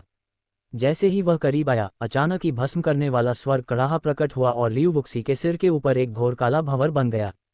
अग्नि आत्मा का गोला प्रतिक्रिया करने का समय ही नहीं पा सका और सीधे उसमें समा गया। सब कुछ इतनी जल्दी हुआ। जब सभी को होश आया, तब तक अग्नि आत्मा का गोला गायब हो चुका था। लियू वुक्सी पूरी तरह से हैरान थी। क्या ये सब पहले ही खत्म हो चुका था? वेन ली और बाकी लोग मानो किसी प्रेतबाधित व्यक्ति की तरह मुंह खोले खड़े थे। लियू वुक्सी के शरीर पर वह काला छेद क्या था जो अग्नि आत्मा के गोले को निगल सकता था? तब लियू वुक्सी के शरीर के भीतर से एक भयानक ज्वाला निकलने लगी, जिससे वह अग्नि पुरुष जैसा दिखने लगा। चेन यूशेंग और उसकी पत्नी धीरे धीरे पीछे हटते गए, पास जाने की हिम्मत नहीं कर रहे थे। आग की दम घोंटने वाली ताकत ने वेन ली को भी 50 कदम पीछे हटने पर मजबूर कर दिया। वह पास जाने में असमर्थ थी। एक आम इंसान के लिए ऐसी भयानक लपटें उन्हें बहुत पहले ही राख कर देती, लेकिन लियू वुक्सी को कोई चोट नहीं आई। वह चुपचाप अपनी जगह पर खड़ा रहा। ऐसा लग रहा था मानो वह इसका आनंद ले रहा हो। अग्नि आत्मा मोती में अत्यंत प्रबल अग्नि तत्व समाहित हैं। अस्थि मज्जा शुद्धिकरण स्तर के साधक द्वारा प्राप्त किए जाने पर इसे धीरे धीरे परिष्कृत करने की आवश्यकता होती है। इसे पुनर्तः परिष्कृत करने में 1 या 2 महीने लग सकते हैं और अधिकतम 1.5 वर्ष का समय लग सकता है। दूसरी ओर लियू वुक्सी ने इसे पूरी तरह से स्वीकार कर लिया। जब अग्नि आत्मा मोती को भक्षण करने वाले स्वर्ग के कड़ाहे में समाहित कर लिया गया, तो उसकी प्रचंड शक्ति क्षीण हो गई और वह तरल रूप में परिवर्तित नहीं हुआ। इसके बजाय अंडे के आकार का एक मोती भक्षण करने वाले स्वर्ग के कड़ाहे से बाहर निकला, आदिम डांटियन की गहराई में जा गिरा और नवगठित ज्वालामुखी के नीचे डूब गया। अचानक लियू वुक्सी की आभा फिर से बदल गई और वह शुद्धिकरण आत्मा क्षेत्र के 6ठे स्तर की ओर तेजी से बढ़ा। महज एक दिन में उन्होंने लगातार 2 लोकों को पार कर लिया, जिससे सभी लोग चकित रह गए। उन्होंने बहुत से प्रतिभाशाली लोगों को देखा था, लेकिन लियू वुक्सी जैसा व्यक्ति उनके लिए निश्चित रूप से पहली बार था और वह उनकी समझ से परे था। एक एक करके आत्मा के पत्थर फट गए और अनंत तरल में बदल गए जो महान निर्जन डांटियन में बह गया। उसके पैरों के नीचे की चट्टानें चरमरा उठीं, जमीन की गहराई से दर्जनों लाल राक्षसी हृदय निकले और भयानक अग्नि तत्व उसके शरीर में समाहित हो गया और उसकी साधना का स्तर लगातार बढ़ता रहा। लियू वुक्सी को शुद्धिकरण आत्मा क्षेत्र के 7वें स्तर तक पहुंचने की कोई जल्दी नहीं थी। उसे धीरे धीरे और निश्चित रूप से आगे बढ़ना था। एक ही दिन में 2 स्तरों को पार करना उसकी सीमा थी। आगे बढ़ते रहने से बुनियाद अस्थिर हो सकती है। इसके अलावा एक दुर्जय या शत्रु सामने होने के कारण वह विचलित होने का जोखिम नहीं उठा सकता था। उसने क्रिम्सन डेमन हॉर्ट की ऊर्जा का उपयोग करके एक भौतिक शरीर का निर्माण किया। अगर ऐसा हो पाता तो कोई बहुत पहले ही आकर लियू वुक्सी के टुकड़े टुकड़े कर देता। अंतहीन लपटों ने उसे घेर रखा था, जिससे किसी के लिए भी उसके पास जाना नामुमकिन था। हम कोई भी योजना बनाने से पहले केवल लियू वुक्सी की सफलता पूरी होने तक ही इंतजार कर सकते हैं। समय एक एक सेकंड करके बीतता गया और पृथ्वी अग्नि ड्रैगन क्रोधित हो गया। उसने अपना सिर उठाया और दहाड़ा, जिससे पूरा ड्रैगन रॉक ज्वालामुखी कांप उठा। ज्वालामुखी फटने ही वाला है। भीषण युद्ध के कारण विवर्तनिक हलचल हुई, जिसके परिणामस्वरूप लोंग्यान ज्वालामुखी इस वर्ष निर्धारित समय से पहले फट गया। बूम! मानो भूकंप आया हो। जमीन पर अनगिनत दरारें दिखाई दी जो सभी दिशाओं में फैल गईं और पहाड़ की चोटी से ज्वालामुखी की राख का एक विशाल बादल उमड़ पड़ा। अरे नहीं, ज्वालामुखी फटने ही वाला है। ज्वालामुखी विस्फोट से उत्पन्न लावा प्रवाह से कोई नहीं बच सकता। लावा की आग में जलकर मरने से बचने के लिए आपको जल्द से जल्द ये स्थान छोड़ देना चाहिए। अर्थफायर ड्रैगन भी पीछे हट गया, अपनी गुफा में लौट आया और एक सुरक्षित भूमिगत क्षेत्र में छिप गया। तेज गड़गड़ाहट जारी रही और आग का एक बड़ा गोला हवा में उठा, जिसके बाद लावा का एक भयानक प्रचंड प्रवाह आकाश की ओर तेजी से बढ़ा। इस पल लियू वुक्सी ने अपनी सफलता हासिल की और तुरंत चेन यूशेंग और उसकी पत्नी के साथ फिर से मिल गया। चल दर! वे दोनों लियू वुक्सी के ठीक पीछे पीछे तेज गति से पहाड़ से नीचे उतर रहे थे। अग्नि ड्रैगन ने भयानक लपटें छोड़ते हुए उन्हें रोकने की कोशिश की, लेकिन लियू वुक्सी ने आसानी से उन्हें भेद दिया और एक निर्वात मार्ग खोल दिया। पिघला हुआ लावा पहाड़ की चोटी से अविश्वसनीय गति से लगातार नीचे बहता रहा।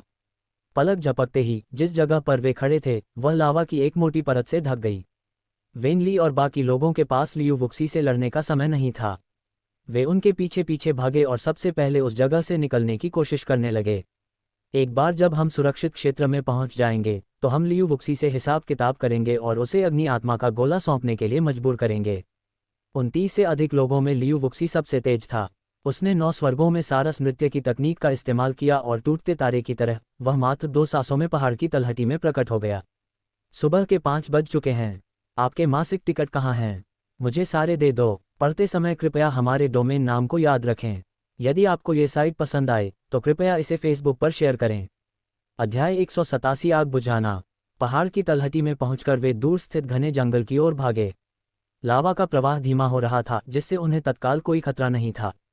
गूगल सर्च से प्राप्त जानकारी।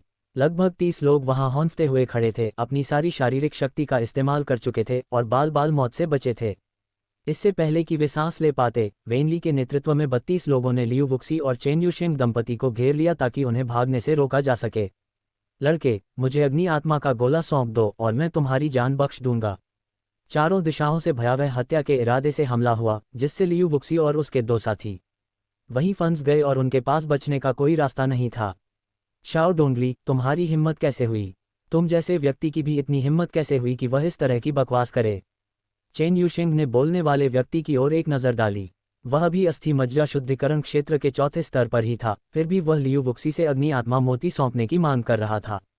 ये सरासर अपमानजनक था। यहाँ तक कि कुइशाओ और जुवान युवानगुआंग भी लियू वुक्सी के हाथों मारे गए।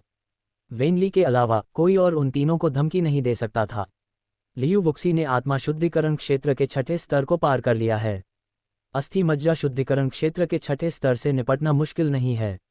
यदि वे आपस में अच्छा सहयोग करें तो उन्हें हराने की प्रबल संभावना है।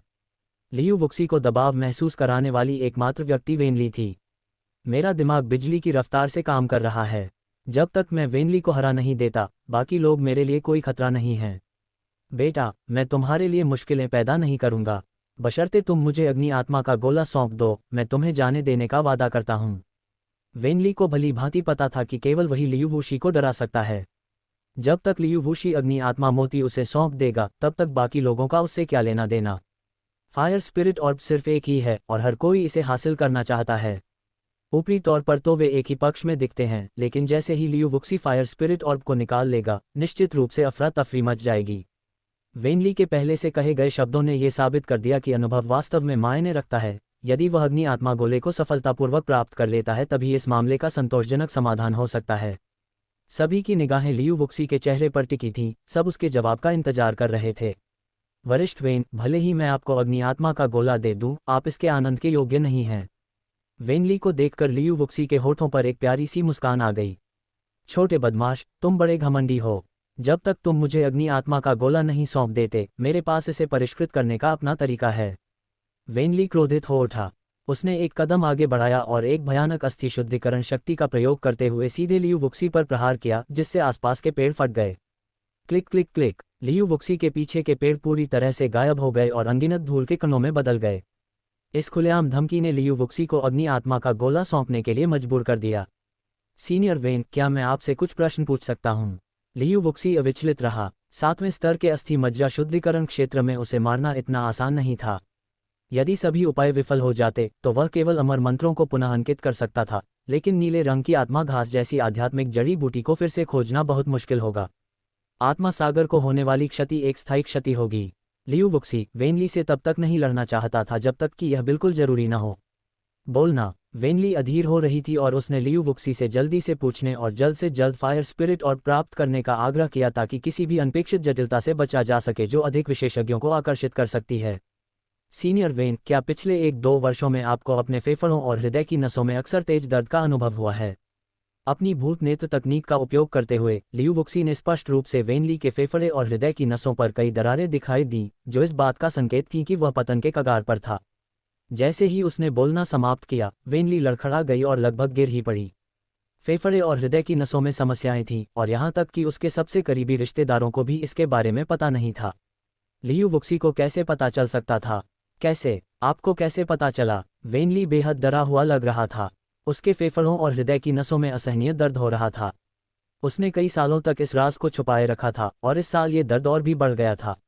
मैं वह जानकारी प्रकट नहीं कर सकता, लेकिन मैं आपको बता सकता हूं कि 1 महीने के भीतर आपकी मृत्यु हो जाएगी। अगर आपको मेरी बात पर विश्वास नहीं है तो अपनी बाहों को देखिए। क्या वहां बहुत सारे काले धब्बे हैं? ये नीले धब्बे हैं, जिसका अर्थ है कि आपका जीवन समाप्त हो रहा है। लियू वुक्सी ने वेनली को सस्पेंस में रखा और उसे इसका विशिष्ट कारण नहीं बताया। वह अपने कपड़े उठाने से खुद को रोक नहीं पाया, जिससे उसकी सूखी हुई बाँह दिखाई दी। वेनली की बाँह में न तो मांस था और न ही खून, केवल चमड़ी और हड्डियां थीं, जो अजीब काले धब्बों से ढकी हुई थीं और उनसे दुर्गंध आ रही थी। इससे बदबू आती है। जो मार्शल आर्टिस्ट वेनली के करीब थे वे पीछे हट गए, जिससे उनके और वेनली के बीच की दूरी बढ़ गई। कुछ लोगों ने संक्रमण से बचने के लिए अपनी नाक भी ढक ली। वेनली अवाक रह गया। उसे अपनी बांह पर काले धब्बों के बारे में काफ़ी समय से पता था, लेकिन उसने उन्हें गंभीरता से नहीं लिया था, ये सोचकर कि वे किसी तरह की स्वास्थ्य समस्या हैं। बाद में पता चला कि वे लिविडिटी स्पॉट्स थे। शरीर पर नीलेपन का निशान केवल मरणासन लोगों के शरीर पर ही दिखाई देता है। अरे, बकवास करना बंद करो। क्या तुम्हें लगता है कि तुम मुझे कुछ शब्दों से मूर्ख बना सकते हो? अभी फायर स्पिरिट और मुझे सौंप दो, वरना मुझे असभ्य होने के लिए दोष मत देना। वेनली ने अपनी आस्तीन नीचे की, जोर से चिल्लाया और लियू वुक्सी को जान से मारने ही वाला था, क्योंकि उसे विश्वास था कि वह अफवाहें फैला रहा है और जानबूझकर उसे डरा रहा है। मार्शल आर्टिस्टों को प्रशिक्षण के दौरान कुछ शारीरिक समस्याएं होना स्वाभाविक है। लियू वुक्सी वहां मौजूद सभी लोगों के शरीर में बीमारियां देख सकता था, लेकिन उसने कभी उम्मीद नहीं की थी कि वेनली की बीमारी इतनी गंभीर होगी। उसके अपने शरीर में भी कुछ कमियां हैं, जिन्हें बाद में साधना के माध्यम से धीरे धीरे ठीक करने की आवश्यकता होगी। मानो या न मानो, बस मरने का इंतजार करो। इस भयानक बीमारी का इलाज दुनिया में मेरे सिवा कोई नहीं कर सकता। लियू वुक्सी ने कंधे उचकाते हुए उसे मानो या न मानो वाली नज़र से देखा। दरअसल वेनली को पहले से ही इस बात का यकीन था। जो व्यक्ति एक नज़र में फेफड़े और हृदय की नसों की समस्याओं को पहचान सके और साथ ही उसकी बांह पर मौजूद नीलेपन को भी उजागर कर सके, वह कोई साधारण व्यक्ति नहीं था। मैं तुम्हें जिंदा ही पकड़ लूंगा। मुझे विश्वास नहीं होता कि तुम मुझे सच नहीं बताओगे। वेनली के बोलने के बाद उसने हाथ बढ़ाकर लियू वुक्सी को पकड़ लिया और उसे इलाज का तरीका बताने के लिए मजबूर किया। सीनियर वेन, क्या आपको लगता है कि मैंने ये सब आपको जाने के लिए मजबूर करने के लिए कहा था? क्या आपको सच में लगता है कि मैं आपसे डरता हूँ? लियू वुक्सी भी पीछे नहीं रहना चाहता था। सबसे अच्छा तरीका था अपनी ताकत को खुद बोलने देना, और वह 7वें स्तर के मज्जा शुद्धिकरण क्षेत्र में किसी की ताकत को भी जानना चाहता था। फेफड़े और हृदय की नसों में क्षति पहुंचने के कारण वेनली की ताकत काफ़ी कम हो गई थी और वह अपनी चरम क्षमता तक बिल्कुल भी नहीं पहुंच सका। दोनों तुरंत आपस में भिड़ गए। एक भयंकर तूफान आया, लेकिन कोई दिखाई नहीं दे रहा था। पलक झपकते ही दोनों ने एक दूसरे पर सैकड़ों वार किए। Bang bang bang. आमने सामने की लड़ाई में दोनों ने लगभग हर बार एक दूसरे पर वार किए। लियू वुक्सी ने बड़ी संख्या में अस्थिशोधन गोलियां खाई थीं और रक्तसार पत्थरों द्वारा भी रूपांतरित किया गया था, जिससे उसका शरीर सामान्य लोगों की तुलना में कहीं अधिक श्रेष्ठ था और वह उच्च स्तरीय अस्थि मज्जा शुद्धिकरण क्षेत्र के साधक से कम नहीं था। बूम! दोनों आदमी अचानक अलग अलग दिशाओं में उछल पड़े और अपनी अपनी जगहों पर लौट गए। लियू वुक्सी शांत और संयमित रहीं, जबकि वेनली का चेहरा बेहद गंभीर था। 7वें स्तर के अस्थि मज्जा शुद्धिकरण क्षेत्र के एक प्रतिष्ठित साधक होने के बावजूद वे आत्मा शुद्धिकरण क्षेत्र के एक साधारण साधक का मुकाबला नहीं कर सकते थे। दूर खड़े मार्शल आर्टिस्ट भयभीत दिख रहे थे, उनकी आंखें मानो सॉकेट से बाहर निकल रही थीं। वे लियू वुक्सी की युद्ध प्रतिभा को देखकर स्तब्ध थे। मैंने अपनी 70% ताकत का इस्तेमाल किया और शायद तुमने भी अपनी पूरी ताकत का इस्तेमाल नहीं किया होगा। मैं मानता हूं कि तुम्हें मारना आसान नहीं होगा। अगर तुम मेरी शारीरिक समस्या का समाधान कर दोगे तो मैं तुरंत मुड़कर चला जाऊंगा। वेनली निराश दिख रहा था। सैकड़ों प्रयासों के बाद भी वह स्पिरिट क्लींजिंग रियल्म के साधक को मारने में असफल रहा था। एक तरह से वह पहले ही हार चुका था। जीवन की तुलना में अग्नि आत्मा का गोला महत्वहीन प्रतीत होता है। सीनियर वेन, इस बच्चे की बकवास पर ध्यान मत दीजिए। मैं एक ऐसे डॉक्टर को जानता हूं जो निश्चित रूप से आपकी बीमारी का इलाज कर सकता है। शाओ डोंगली उछलकर बाहर आया और बोला कि लियू वुक्सी डॉक्टर बनने के लिए बहुत छोटी है और वह सिर्फ बकवास कर रही है। सभी ने सिर हिलाकर सहमति जताई कि शाओ डोंगली सही था। पहले अपना ख्याल रखो। अगर मैं गलत नहीं हूं तो तुम्हें अपने दंतियन में जलन वाला दर्द हो रहा होगा। अगर यह जारी रहा तो तुम निश्चित रूप से ज़्यादा 3 साल के भीतर मर जाओगे। लियू वुक्सी की तीखी निगाह शाओ डोंगली के चेहरे पर पड़ी और उसने ठंडे स्वर में कहा। उसके बोलने से पहले ही शाओ डोंगली लड़खड़ा गया और लगभग गिर ही गया। वेनली की तरह उसे भी लंबे समय से अपने दांतियान में असामान्यताओं का अनुभव हो रहा था, लेकिन दुश्मनों द्वारा पकड़े जाने के डर से उसने इस बारे में कुछ भी कहने की हिम्मत नहीं की। हालांकि लियू वुक्सी ने एक ही वाक्य में उसका भेष पहचान लिया। भीड़ में अफरा तफरी मच गई। हर कोई लियू वुक्सी को ऐसे घूर रहा था मानो वह कोई राक्षस हो। ये लड़का बहुत ही अजीब था। युवक, मुझे जल्दी बताओ, मैं अपने शरीर की बीमारी का इलाज कैसे कर सकता हूँ? वेनली को और भी यकीन हो गया कि लियू वुक्सी के दावे बेबुनियाद थे। उन्होंने न सिर्फ अपनी शारीरिक समस्याओं को देखा, बल्कि शाओ डोंगली के शरीर में भी समस्याएं बताईं। यह एक साधारण डॉक्टर के दायरे से परे था और किसी उस्ताद के स्तर का काम था। पूरी तरह से ठीक होना मुश्किल है, लेकिन मैं आपको कुछ ऐसी तकनीकें सिखा सकता हूं जिनसे आपके फेफड़ों और हृदय की नसों को होने वाले नुकसान की गति धीमी हो जाएगी। इससे आप अपनी आंतरिक ऊर्जा खपत को कम कर सकते हैं और बिना किसी समस्या के कई दशकों तक जीवित रह सकते हैं। उन्होंने अपनी चिकनी ठुड्डी को छुआ, कागज और कलम निकाली और सैकड़ों शब्दों में एक मानसिक साधना विधि लिखी। इस विधि का अभ्यास करने से फेफड़ों और हृदय की तंत्रिकाओं से संबंधित समस्याओं का समाधान हो सकता है। लियू वुक्सी की क्षमताओं के बल पर वह इस छोटी सी समस्या को मौके पर ही हल कर सकता था और वेनली के शरीर से बीमारी को पूरी तरह से खत्म कर सकता था। लेकिन मैं उसकी मदद क्यों करूं? उसने तो मुझे जान से मारने की धमकी दी है। उसकी चोटों को दबाने में मदद करना तो हद ही हो चुकी है। हालांकि वेनली अकेले उसे नहीं मार सकती थी, लेकिन यह अनिश्चित था कि अगर सभी मिलकर हमला करें तो क्या उसे मारा जा सकेगा। वेनली को जाने के लिए मजबूर करने से बाकी लोग बिना किसी लड़ाई के ही हार गए। लियू वुक्सी का ये कदम, जिसने उनके गठबंधन को तोड़ दिया, एक निर्णायक प्रहार था। लियू वुक्सी द्वारा लिखित मानसिक साधना की पुस्तिका प्राप्त करने के बाद वेनली ने उस पर सरसरी नजर डाली। उसके हाथ हल्के से कांप रहे थे। हर शब्द मानो महान दाव की ध्वनि से उसके शरीर को झकझोर रहा था। साधना शुरू करने से पहले ही उसके फेफड़े और हृदय की नसें बेचैनी से हिलने लगीं, मानो उन्हें बुलाया गया हो, और वे स्वतः ही प्रवाहित होने लगीं। ये केवल कुछ 100 शब्द ही थे, लेकिन वेनली ने इसे तुरंत समझ लिया। मानसिक तकनीक का एक बार अभ्यास करने के बाद उन्हें अपने फेफड़ों और हृदय की नसों में गर्माहट का एहसास हुआ और उनका शरीर काफ़ी बेहतर महसूस करने लगा। पिछले कुछ वर्षों से वह फेफड़े और हृदय की नसों में होने वाली पीड़ा से जूझ रहे थे। इन दोनों नसों के बीच का हर संघर्ष असहनीय था और इन बिंदुओं से होने वाली चुभन से उन्हें बहुत कष्ट होता था। आज आखिरकार उनकी समस्या का समाधान हो गया है। युवक, मैं अपनी पिछली बदतमीजी के लिए क्षमा चाहता हूँ। कृपया भविष्य में मेरे वेन परिवार से मिलने जरूर आइएगा। वेनली ने अपना वादा निभाया, लियू वुक्सी को मुट्ठी जोड़कर अभिवादन किया, मुड़ा और बिना किसी झिझक के चला गया। अगर आज उनकी मुलाकात लियू वुक्सी से नहीं हुई होती तो 1 महीने बाद उनकी मृत्यु हो जाती। शेष 31 लोग असमंजस में एक दूसरे को देखने लगे, ये सोच रहे थे कि क्या उन्हें लियू वुक्सी पर हमला जारी रखना चाहिए।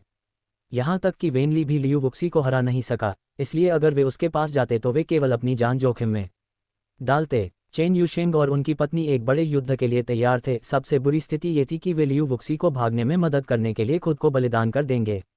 किसने सोचा होगा कि इसका अंत इस तरह होगा। लियू वुक्सी ने महज कुछ शब्दों से एक बड़े युद्ध का फैसला कर दिया। वेनली की अनुपस्थिति से दंपति को राहत मिली। क्या तुम अब भी हमला करने वाले हो? लियू वुक्सी ने उन 31 लोगों को व्यंग्यपूर्ण भाव से देखा। अगर उन्हें कोई आपत्ति न होती तो वह उन सबको मार डालता। मज्जा शुद्धिकरण क्षेत्र में इतने सारे लोग जरूर मालामाल होंगे। लूटे गए 10,000 से अधिक स्पिरिट स्टोन में से लगभग आधे कुछ ही दिनों में खत्म हो गए हैं, और इस डर से वे जल्द ही समाप्त हो जाएंगे। लड़के, इतना घमंड मत करो। तुम्हारे द्वारा अग्नि आत्मा गोले को प्राप्त करने की खबर बहुत जल्द फैल जाएगी। कुछ लोग अब भी हार मानने को तैयार नहीं थे। चूंकि आज वे लियू वुक्सी का मुकाबला नहीं कर सकते थे, इसलिए उन्होंने अन्य विशेषज्ञों को आमंत्रित किया। अग्नि आत्मा मोती को परिष्कृत करना 1-2 दिन में होने वाला काम नहीं था। वे लियू वुक्सी के पूर्ण रूप से परिष्कृत करने से पहले ही उसे हासिल कर लेंगे। पढ़ते समय कृपया हमारे डोमेन नाम को याद रखें।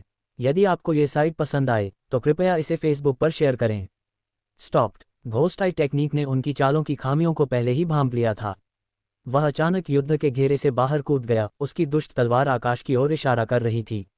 जैसे कोई हिरन अपने सींग लटकाए चलता है, बिना किसी स्पष्ट मार्ग के वह आत्मा शुद्धि क्षेत्र के 6ठे स्तर तक पहुंच गया और अधिक से अधिक तकनीकों का उपयोग करने लगा। जैसे ही वह दुष्ट तलवार उठी, तीनों बूढ़े पुरुषों के चेहरे के भाव एकदम बदल गए। उन पर मृत्यु का साया छा गया था। पढ़ते समय कृपया हमारे डोमेन नाम को याद रखें। यदि आपको ये साइट पसंद आए तो कृपया इसे फेसबुक पर शेयर करें।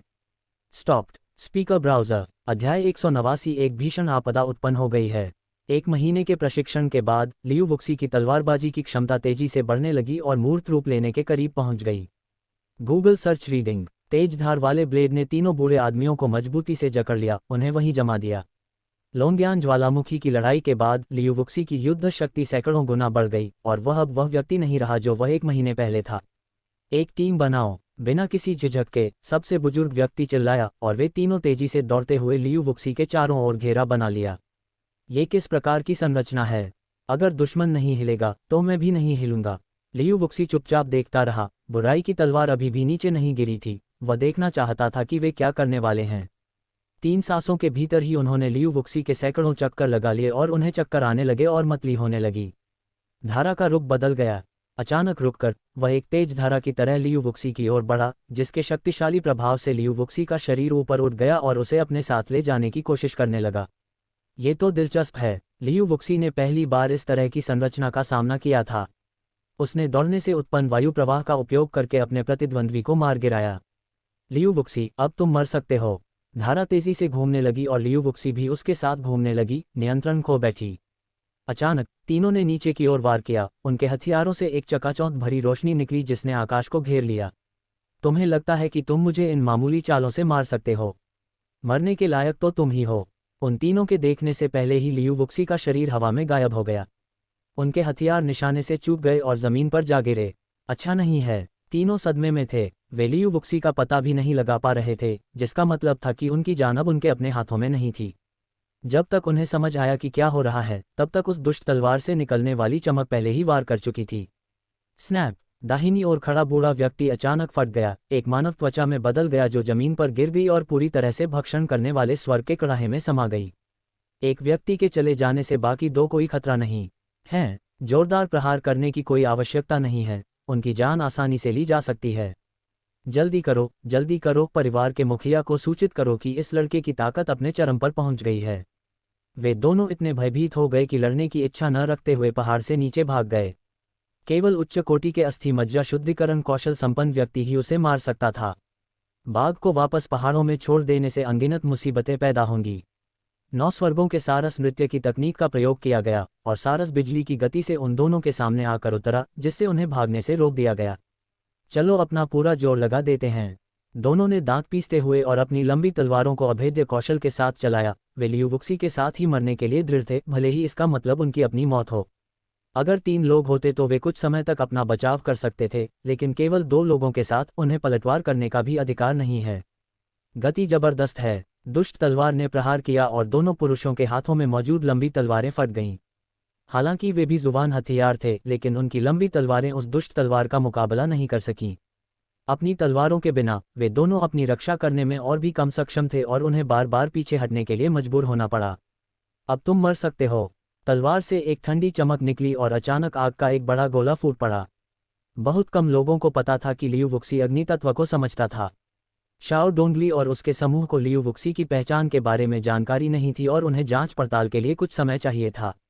भयानक लपटें नीचे उतरीं और इससे पहले कि दोनों बूढ़े आदमी चीख भी पाते, उनके शरीर राख में बदल गए और लपटों से वाष्पीकृत हो गए। लियू वुक्सी वहां अचंभित खड़ा था, अविश्वास के भाव से अपने हाथों को देख रहा था। अग्नि आत्मा गोले को अवशोषित करने के बाद मेरी अग्नि शक्ति इतनी प्रबल हो गई है। तथ्य उसके सामने स्पष्ट थे और उसे उन पर विश्वास करने के अलावा कोई विकल्प नहीं था। सामान्य रूप से विचित्र अग्नि को अवशोषित करने की क्षमता होने पर भी वह इस स्तर तक नहीं पहुंच सकता था। क्या ये ताइहुआन डेंटियन के कारण हो सकता है? यही एकमात्र संभावना है। अग्नि संबंधी तकनीकों का अभ्यास करने वाले अन्य लोग केवल साधारण लपटों को ही संघनित कर पाएंगे। ये साधारण साधकों से निपटने के लिए तो ठीक है, लेकिन विशेषज्ञों के खिलाफ इस तरह की ज्वाला में कोई मारक क्षमता नहीं होती है।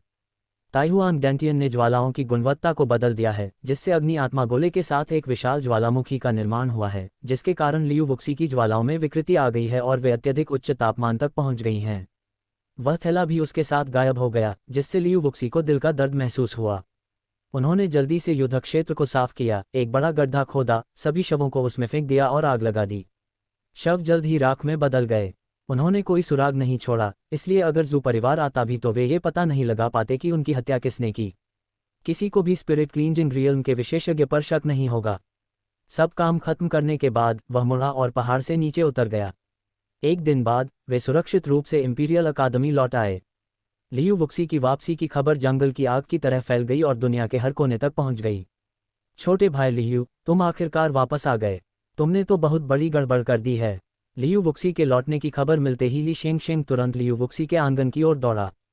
जैसे ही लियू वुक्सी अपने कमरे में लौटकर आराम करने वाला था और अगले दिन अपना मिशन सौंपने वाला था ताकि उसे अकादमी से निष्कासित न किया जाए, ली शेंग के आगमन ने उसे बाधित कर दिया। क्या मैंने बहुत बड़ी गड़बड़ कर दी है? लियू वुक्सी पूरी तरह से असमंजस में थी। क्या ऐसा हो सकता है कि जू परिवार के विशेषज्ञ की हत्या का मामला सामने आ गया हो? यह असंभव है। अगर उसका भेद खुल भी जाता तो भी कोई बड़ी बात नहीं होती। वह और जू परिवार पहले से ही एक दूसरे के कट्टर दुश्मन थे। सोंगलिंग और अन्य छात्र दौड़कर आए और चिंता और घबराहट से भरे भावों के साथ लियू वुक्सी को देखने लगे। तुमने उपदीन किनली के भतीजे की हत्या की है, क्या तुम्हें यह पता नहीं है? ली शेंग ने जल्दी से कहा। लियू वुक्सी हैरान दिख रहा था। उसे किन राजवंश के इतिहास के बारे में जानकारी थी, क्योंकि उसने ये जानकारी फैंग येपिंग से प्राप्त की थी।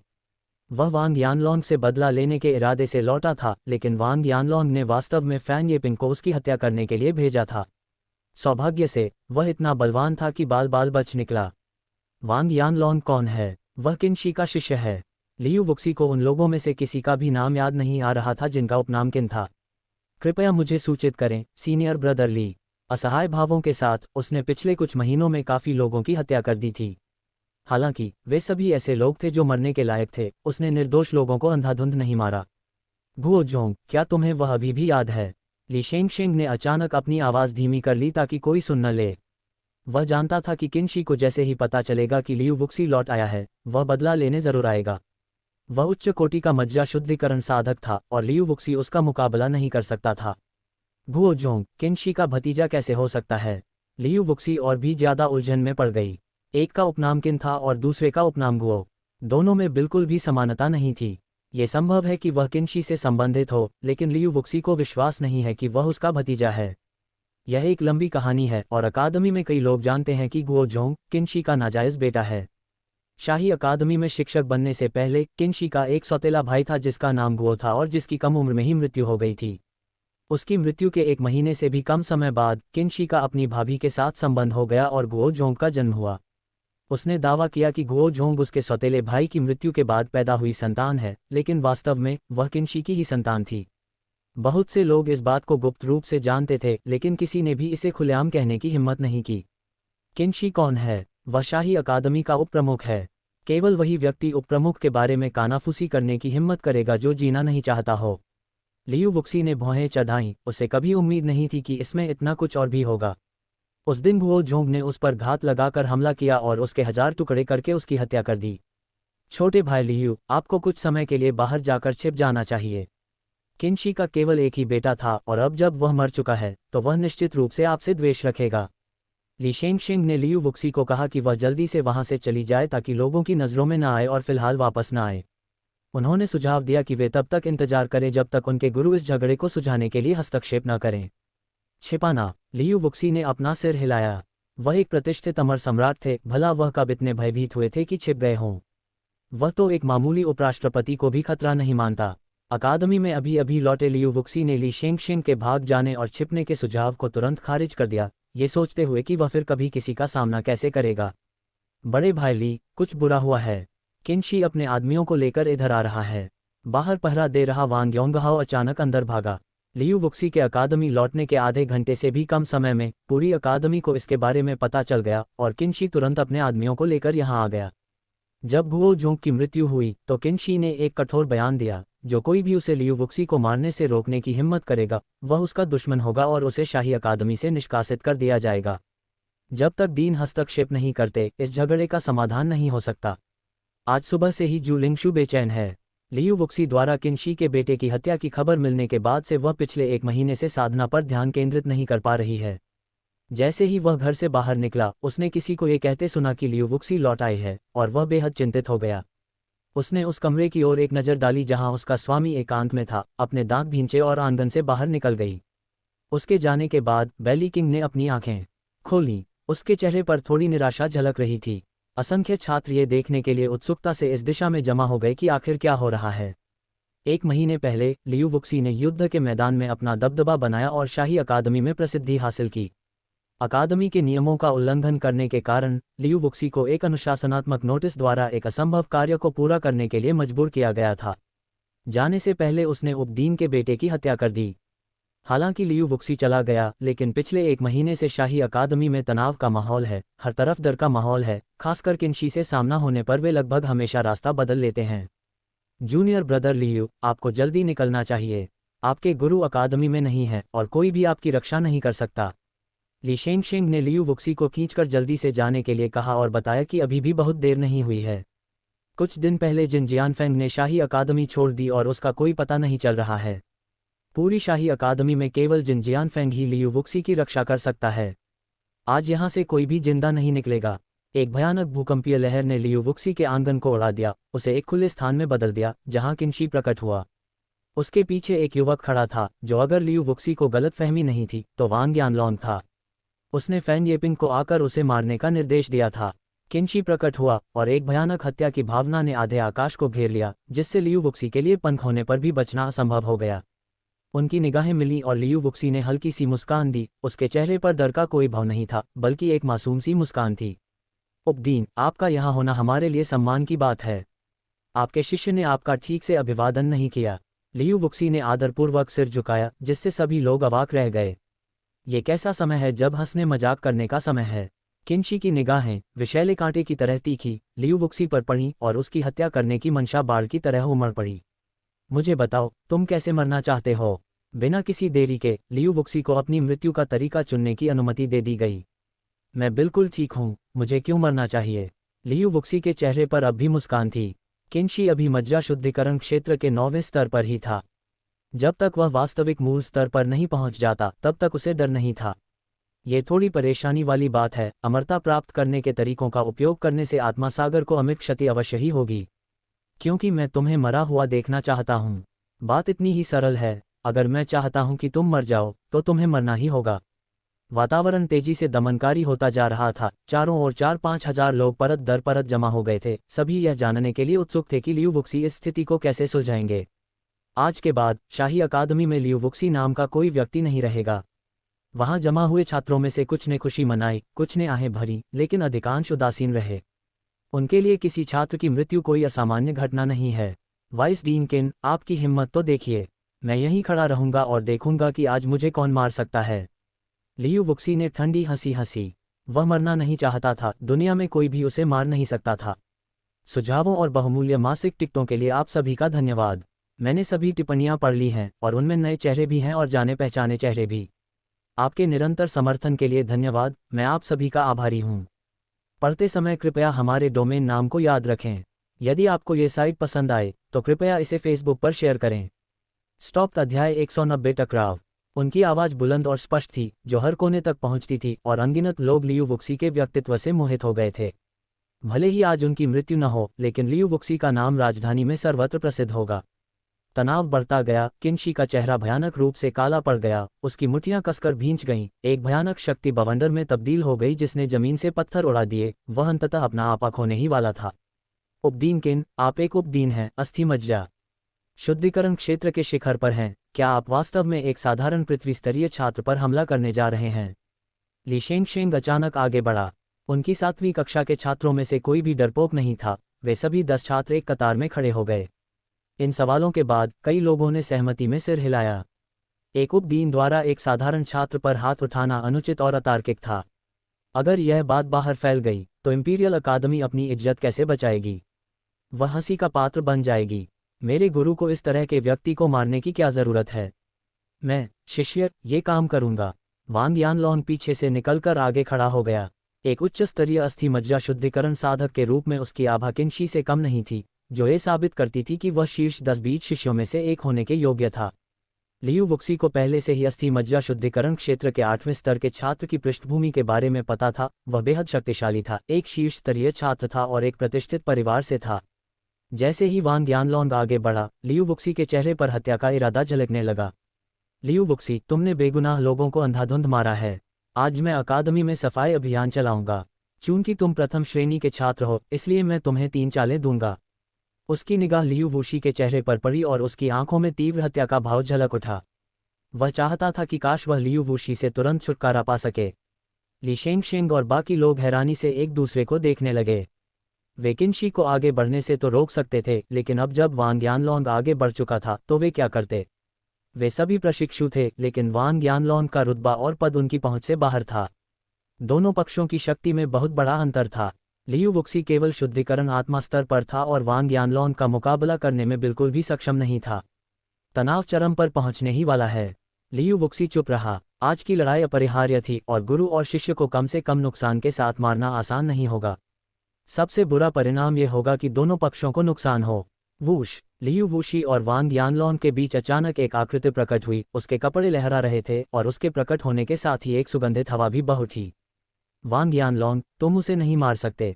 जैसे ही वह उतरी, शियू ने वांग यानलॉन्ग की ओर देखा और उसे लियू वुक्सी की हत्या करने से रोकने की कोशिश की। परिचित चेहरा, परिचित खुशबू, परिचित पोशाक। लियू वुक्सी के होंठ फड़क उठे और वह अपनी नाक छूने से खुद को रोक नहीं पाया। उसने अनगिनत संभावनाओं पर विचार किया था, लेकिन उसने कभी उम्मीद नहीं की थी कि जू लिंगक्सू अचानक आगे बढ़ जाएगी। वहां पहुंचने वाली व्यक्ति जू लिंगक्सू थी। जैसे ही उसे पता चला कि किनशी लियू वुक्सी को मारने वाला है, वह इस झगड़े को रोकने के लिए अकेले ही भाग गई। कितनी सुंदर महिला है, हमारी इंपीरियल अकादमी ने इतनी खूबसूरत लड़की कब पैदा की। जैसे ही जू लिंगक्सू मंच पर आई, भीड़ उत्साह से भर उठी। उनकी अद्भुत सुंदरता ने सबको मंत्रमुग्ध कर दिया। आपको ये पता नहीं है ना? वह प्रधानाध्यापक बेलीकिंग की आखिरी शिष्या है।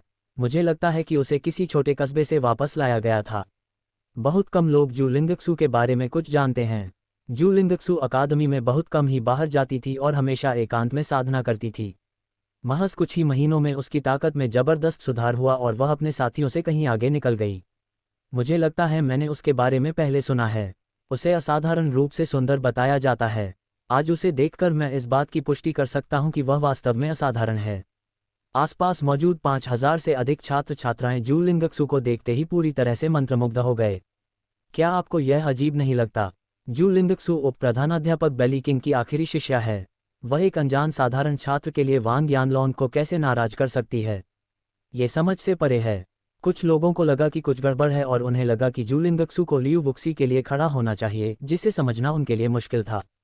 सभी दिशाओं से अनगिनत विशेषज्ञ मौजूद थे और उन्नत श्रेणी 7 के विशेषज्ञों के अलावा किसी ने भी लियू वुक्सी का समर्थन नहीं किया।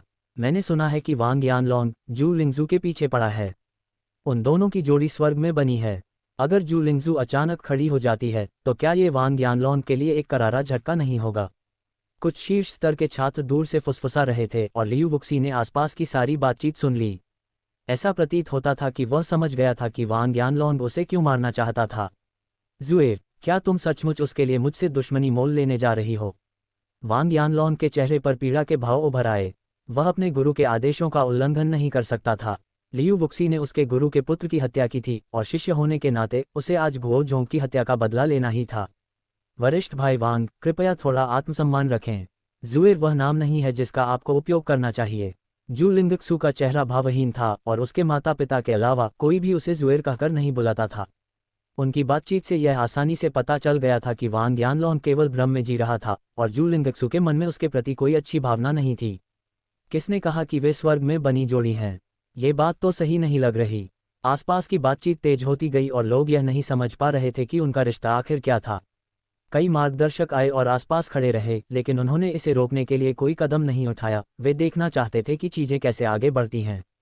बेलीकिंग इस संप्रदाय का शिष्य है, इसलिए उसका रुतबा और पद साधारण नहीं है।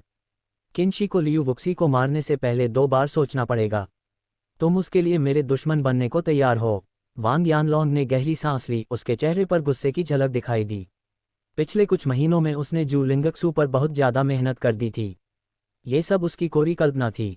जू लिंगशुए ने उसके द्वारा भेजी गई हर चीज लौटा दी, एक भी वस्तु स्वीकार नहीं की। हाँ, जू लिंगक्सू का जवाब बहुत सीधा साधा था, जिसने लियू वुक्सी समेत सभी को आश्चर्यचकित कर दिया। क्या जू लिंगक्सू एक साधारण शिष्य के खातिर शीर्ष 10 श्रेष्ठ शिष्यों में से एक को नाराज करके पागल हो गई है? लियू वुक्सी अचानक मुस्कुराया। वह जू लिंगजू के साथ पला बड़ा था और उसके व्यक्तित्व को अच्छी तरह जानता था। वह बाहर से कोमल लेकिन अंदर से मजबूत थी और एक बार जब वह कोई फैसला कर लेती थी तो उसे कोई नहीं बदल सकता था। जू लिंगक्सू के जवाब से सभी लोग स्तब्ध रह गए, जिससे चारों ओर कुछ क्षण के लिए सन्नाटा छा गया।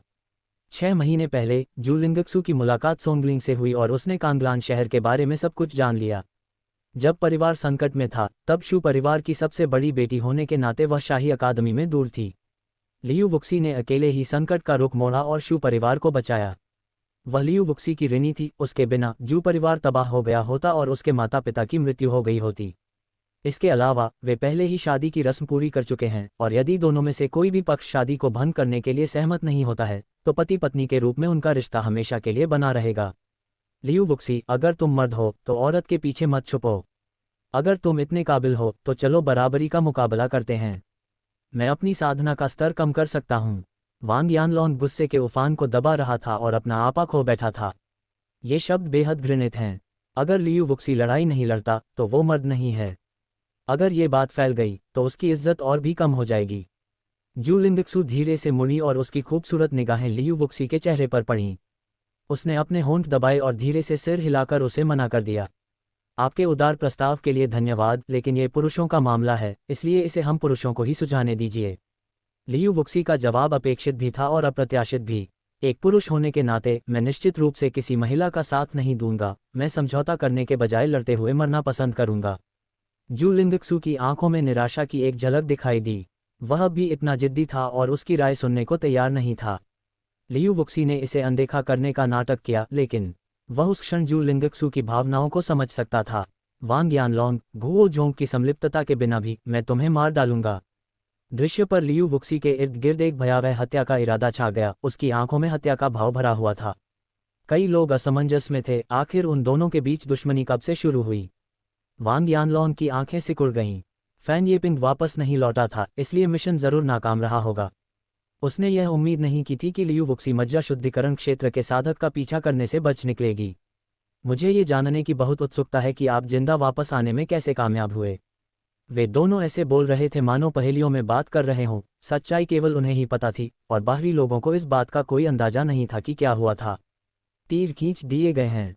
उसकी हथेली में एक दुष्ट तलवार प्रकट हुई, जिसकी प्रचंड हत्या करने की इच्छा ने एक भयानक लहर का रूप ले लिया जिसे जू लिंगक्सू चाहकर भी रोक नहीं सकती थी।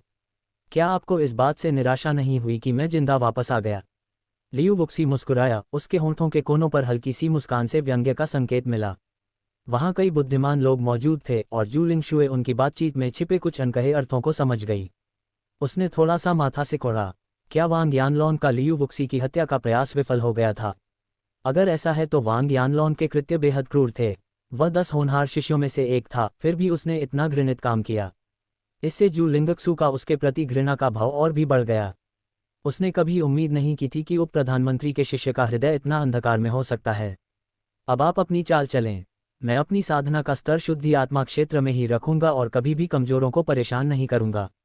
वांग यानलोंग की लंबी तलवार से एक ठंडी, तेज रोशनी निकली, जिससे संकेत मिला कि वह अब और इंतजार करने को तैयार नहीं था।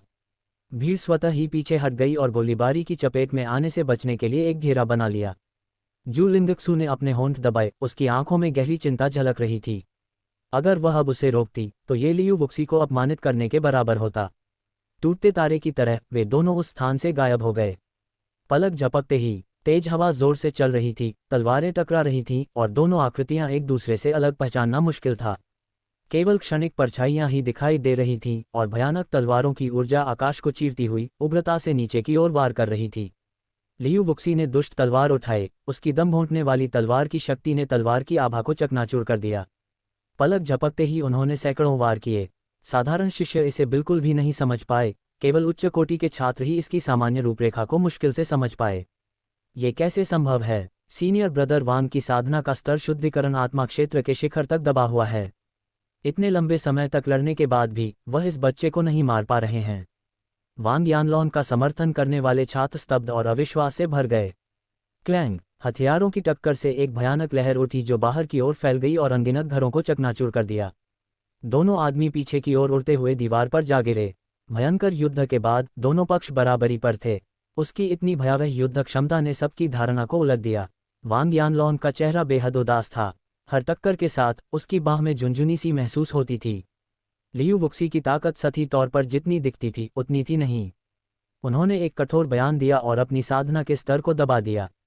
मैंने आपको कम आंका। वांग यानलोंग ने अपनी लंबी तलवार उठाई और बिजली की चिंगारियां चमक उठीं क्योंकि उसे एहसास हुआ कि उसने बिजली की शक्ति को समझ लिया है। बिजली में अत्यंत भयावह विनाशकारी शक्ति होती है, जिससे ऐसे प्रतिद्वंद्वी से निपटना बहुत मुश्किल हो जाता है। वांग यानलोंग के चारों ओर अनंत बिजली गिरी, जिससे बिजली का एक भयानक सागर बन गया। लियू वुक्सी अविचलित रहा। उसका ताइहुआन डेंटियन किसी भी तत्व से भयभीत नहीं था। उसने अपनी दुष्ट तलवार उठाई और आकाश की ओर तान दी। ... शाही अकादमी के द्वार पर एक बेहद खूबसूरत महिला प्रकट हुई। तीसरी बहन, आप यहाँ क्यों आए हैं? चेन लेयाओ तुरंत बाहर आकर उस महिला का अभिवादन करने लगी। मुझे जल्दी से लियू वुक्सी के पास ले चलो। चेन रुयान ने चेन लेयाओ का हाथ पकड़ा और उसे लियू वुक्सी को ढूंढने के लिए साथ चलने को कहा। राजधानी लौटने के बाद उन्होंने जल्दी से लियू वुक्सी के बारे में जानकारी जुटाई और तुरंत उससे मिलने के लिए निकल पड़े। शाही परिवार में केवल चेन रुयान ही चेन लेयाओ को बाहरी नहीं मानती थी, बल्कि हमेशा उन्हें बहन कहकर संबोधित करती थी और दोनों के बीच बहुत अच्छे संबंध थे। पढ़ते समय कृपया हमारे डोमेन नाम को याद रखें। यदि आपको ये साइट पसंद आए तो कृपया इसे फेसबुक पर शेयर करें। Stopped speaker browser.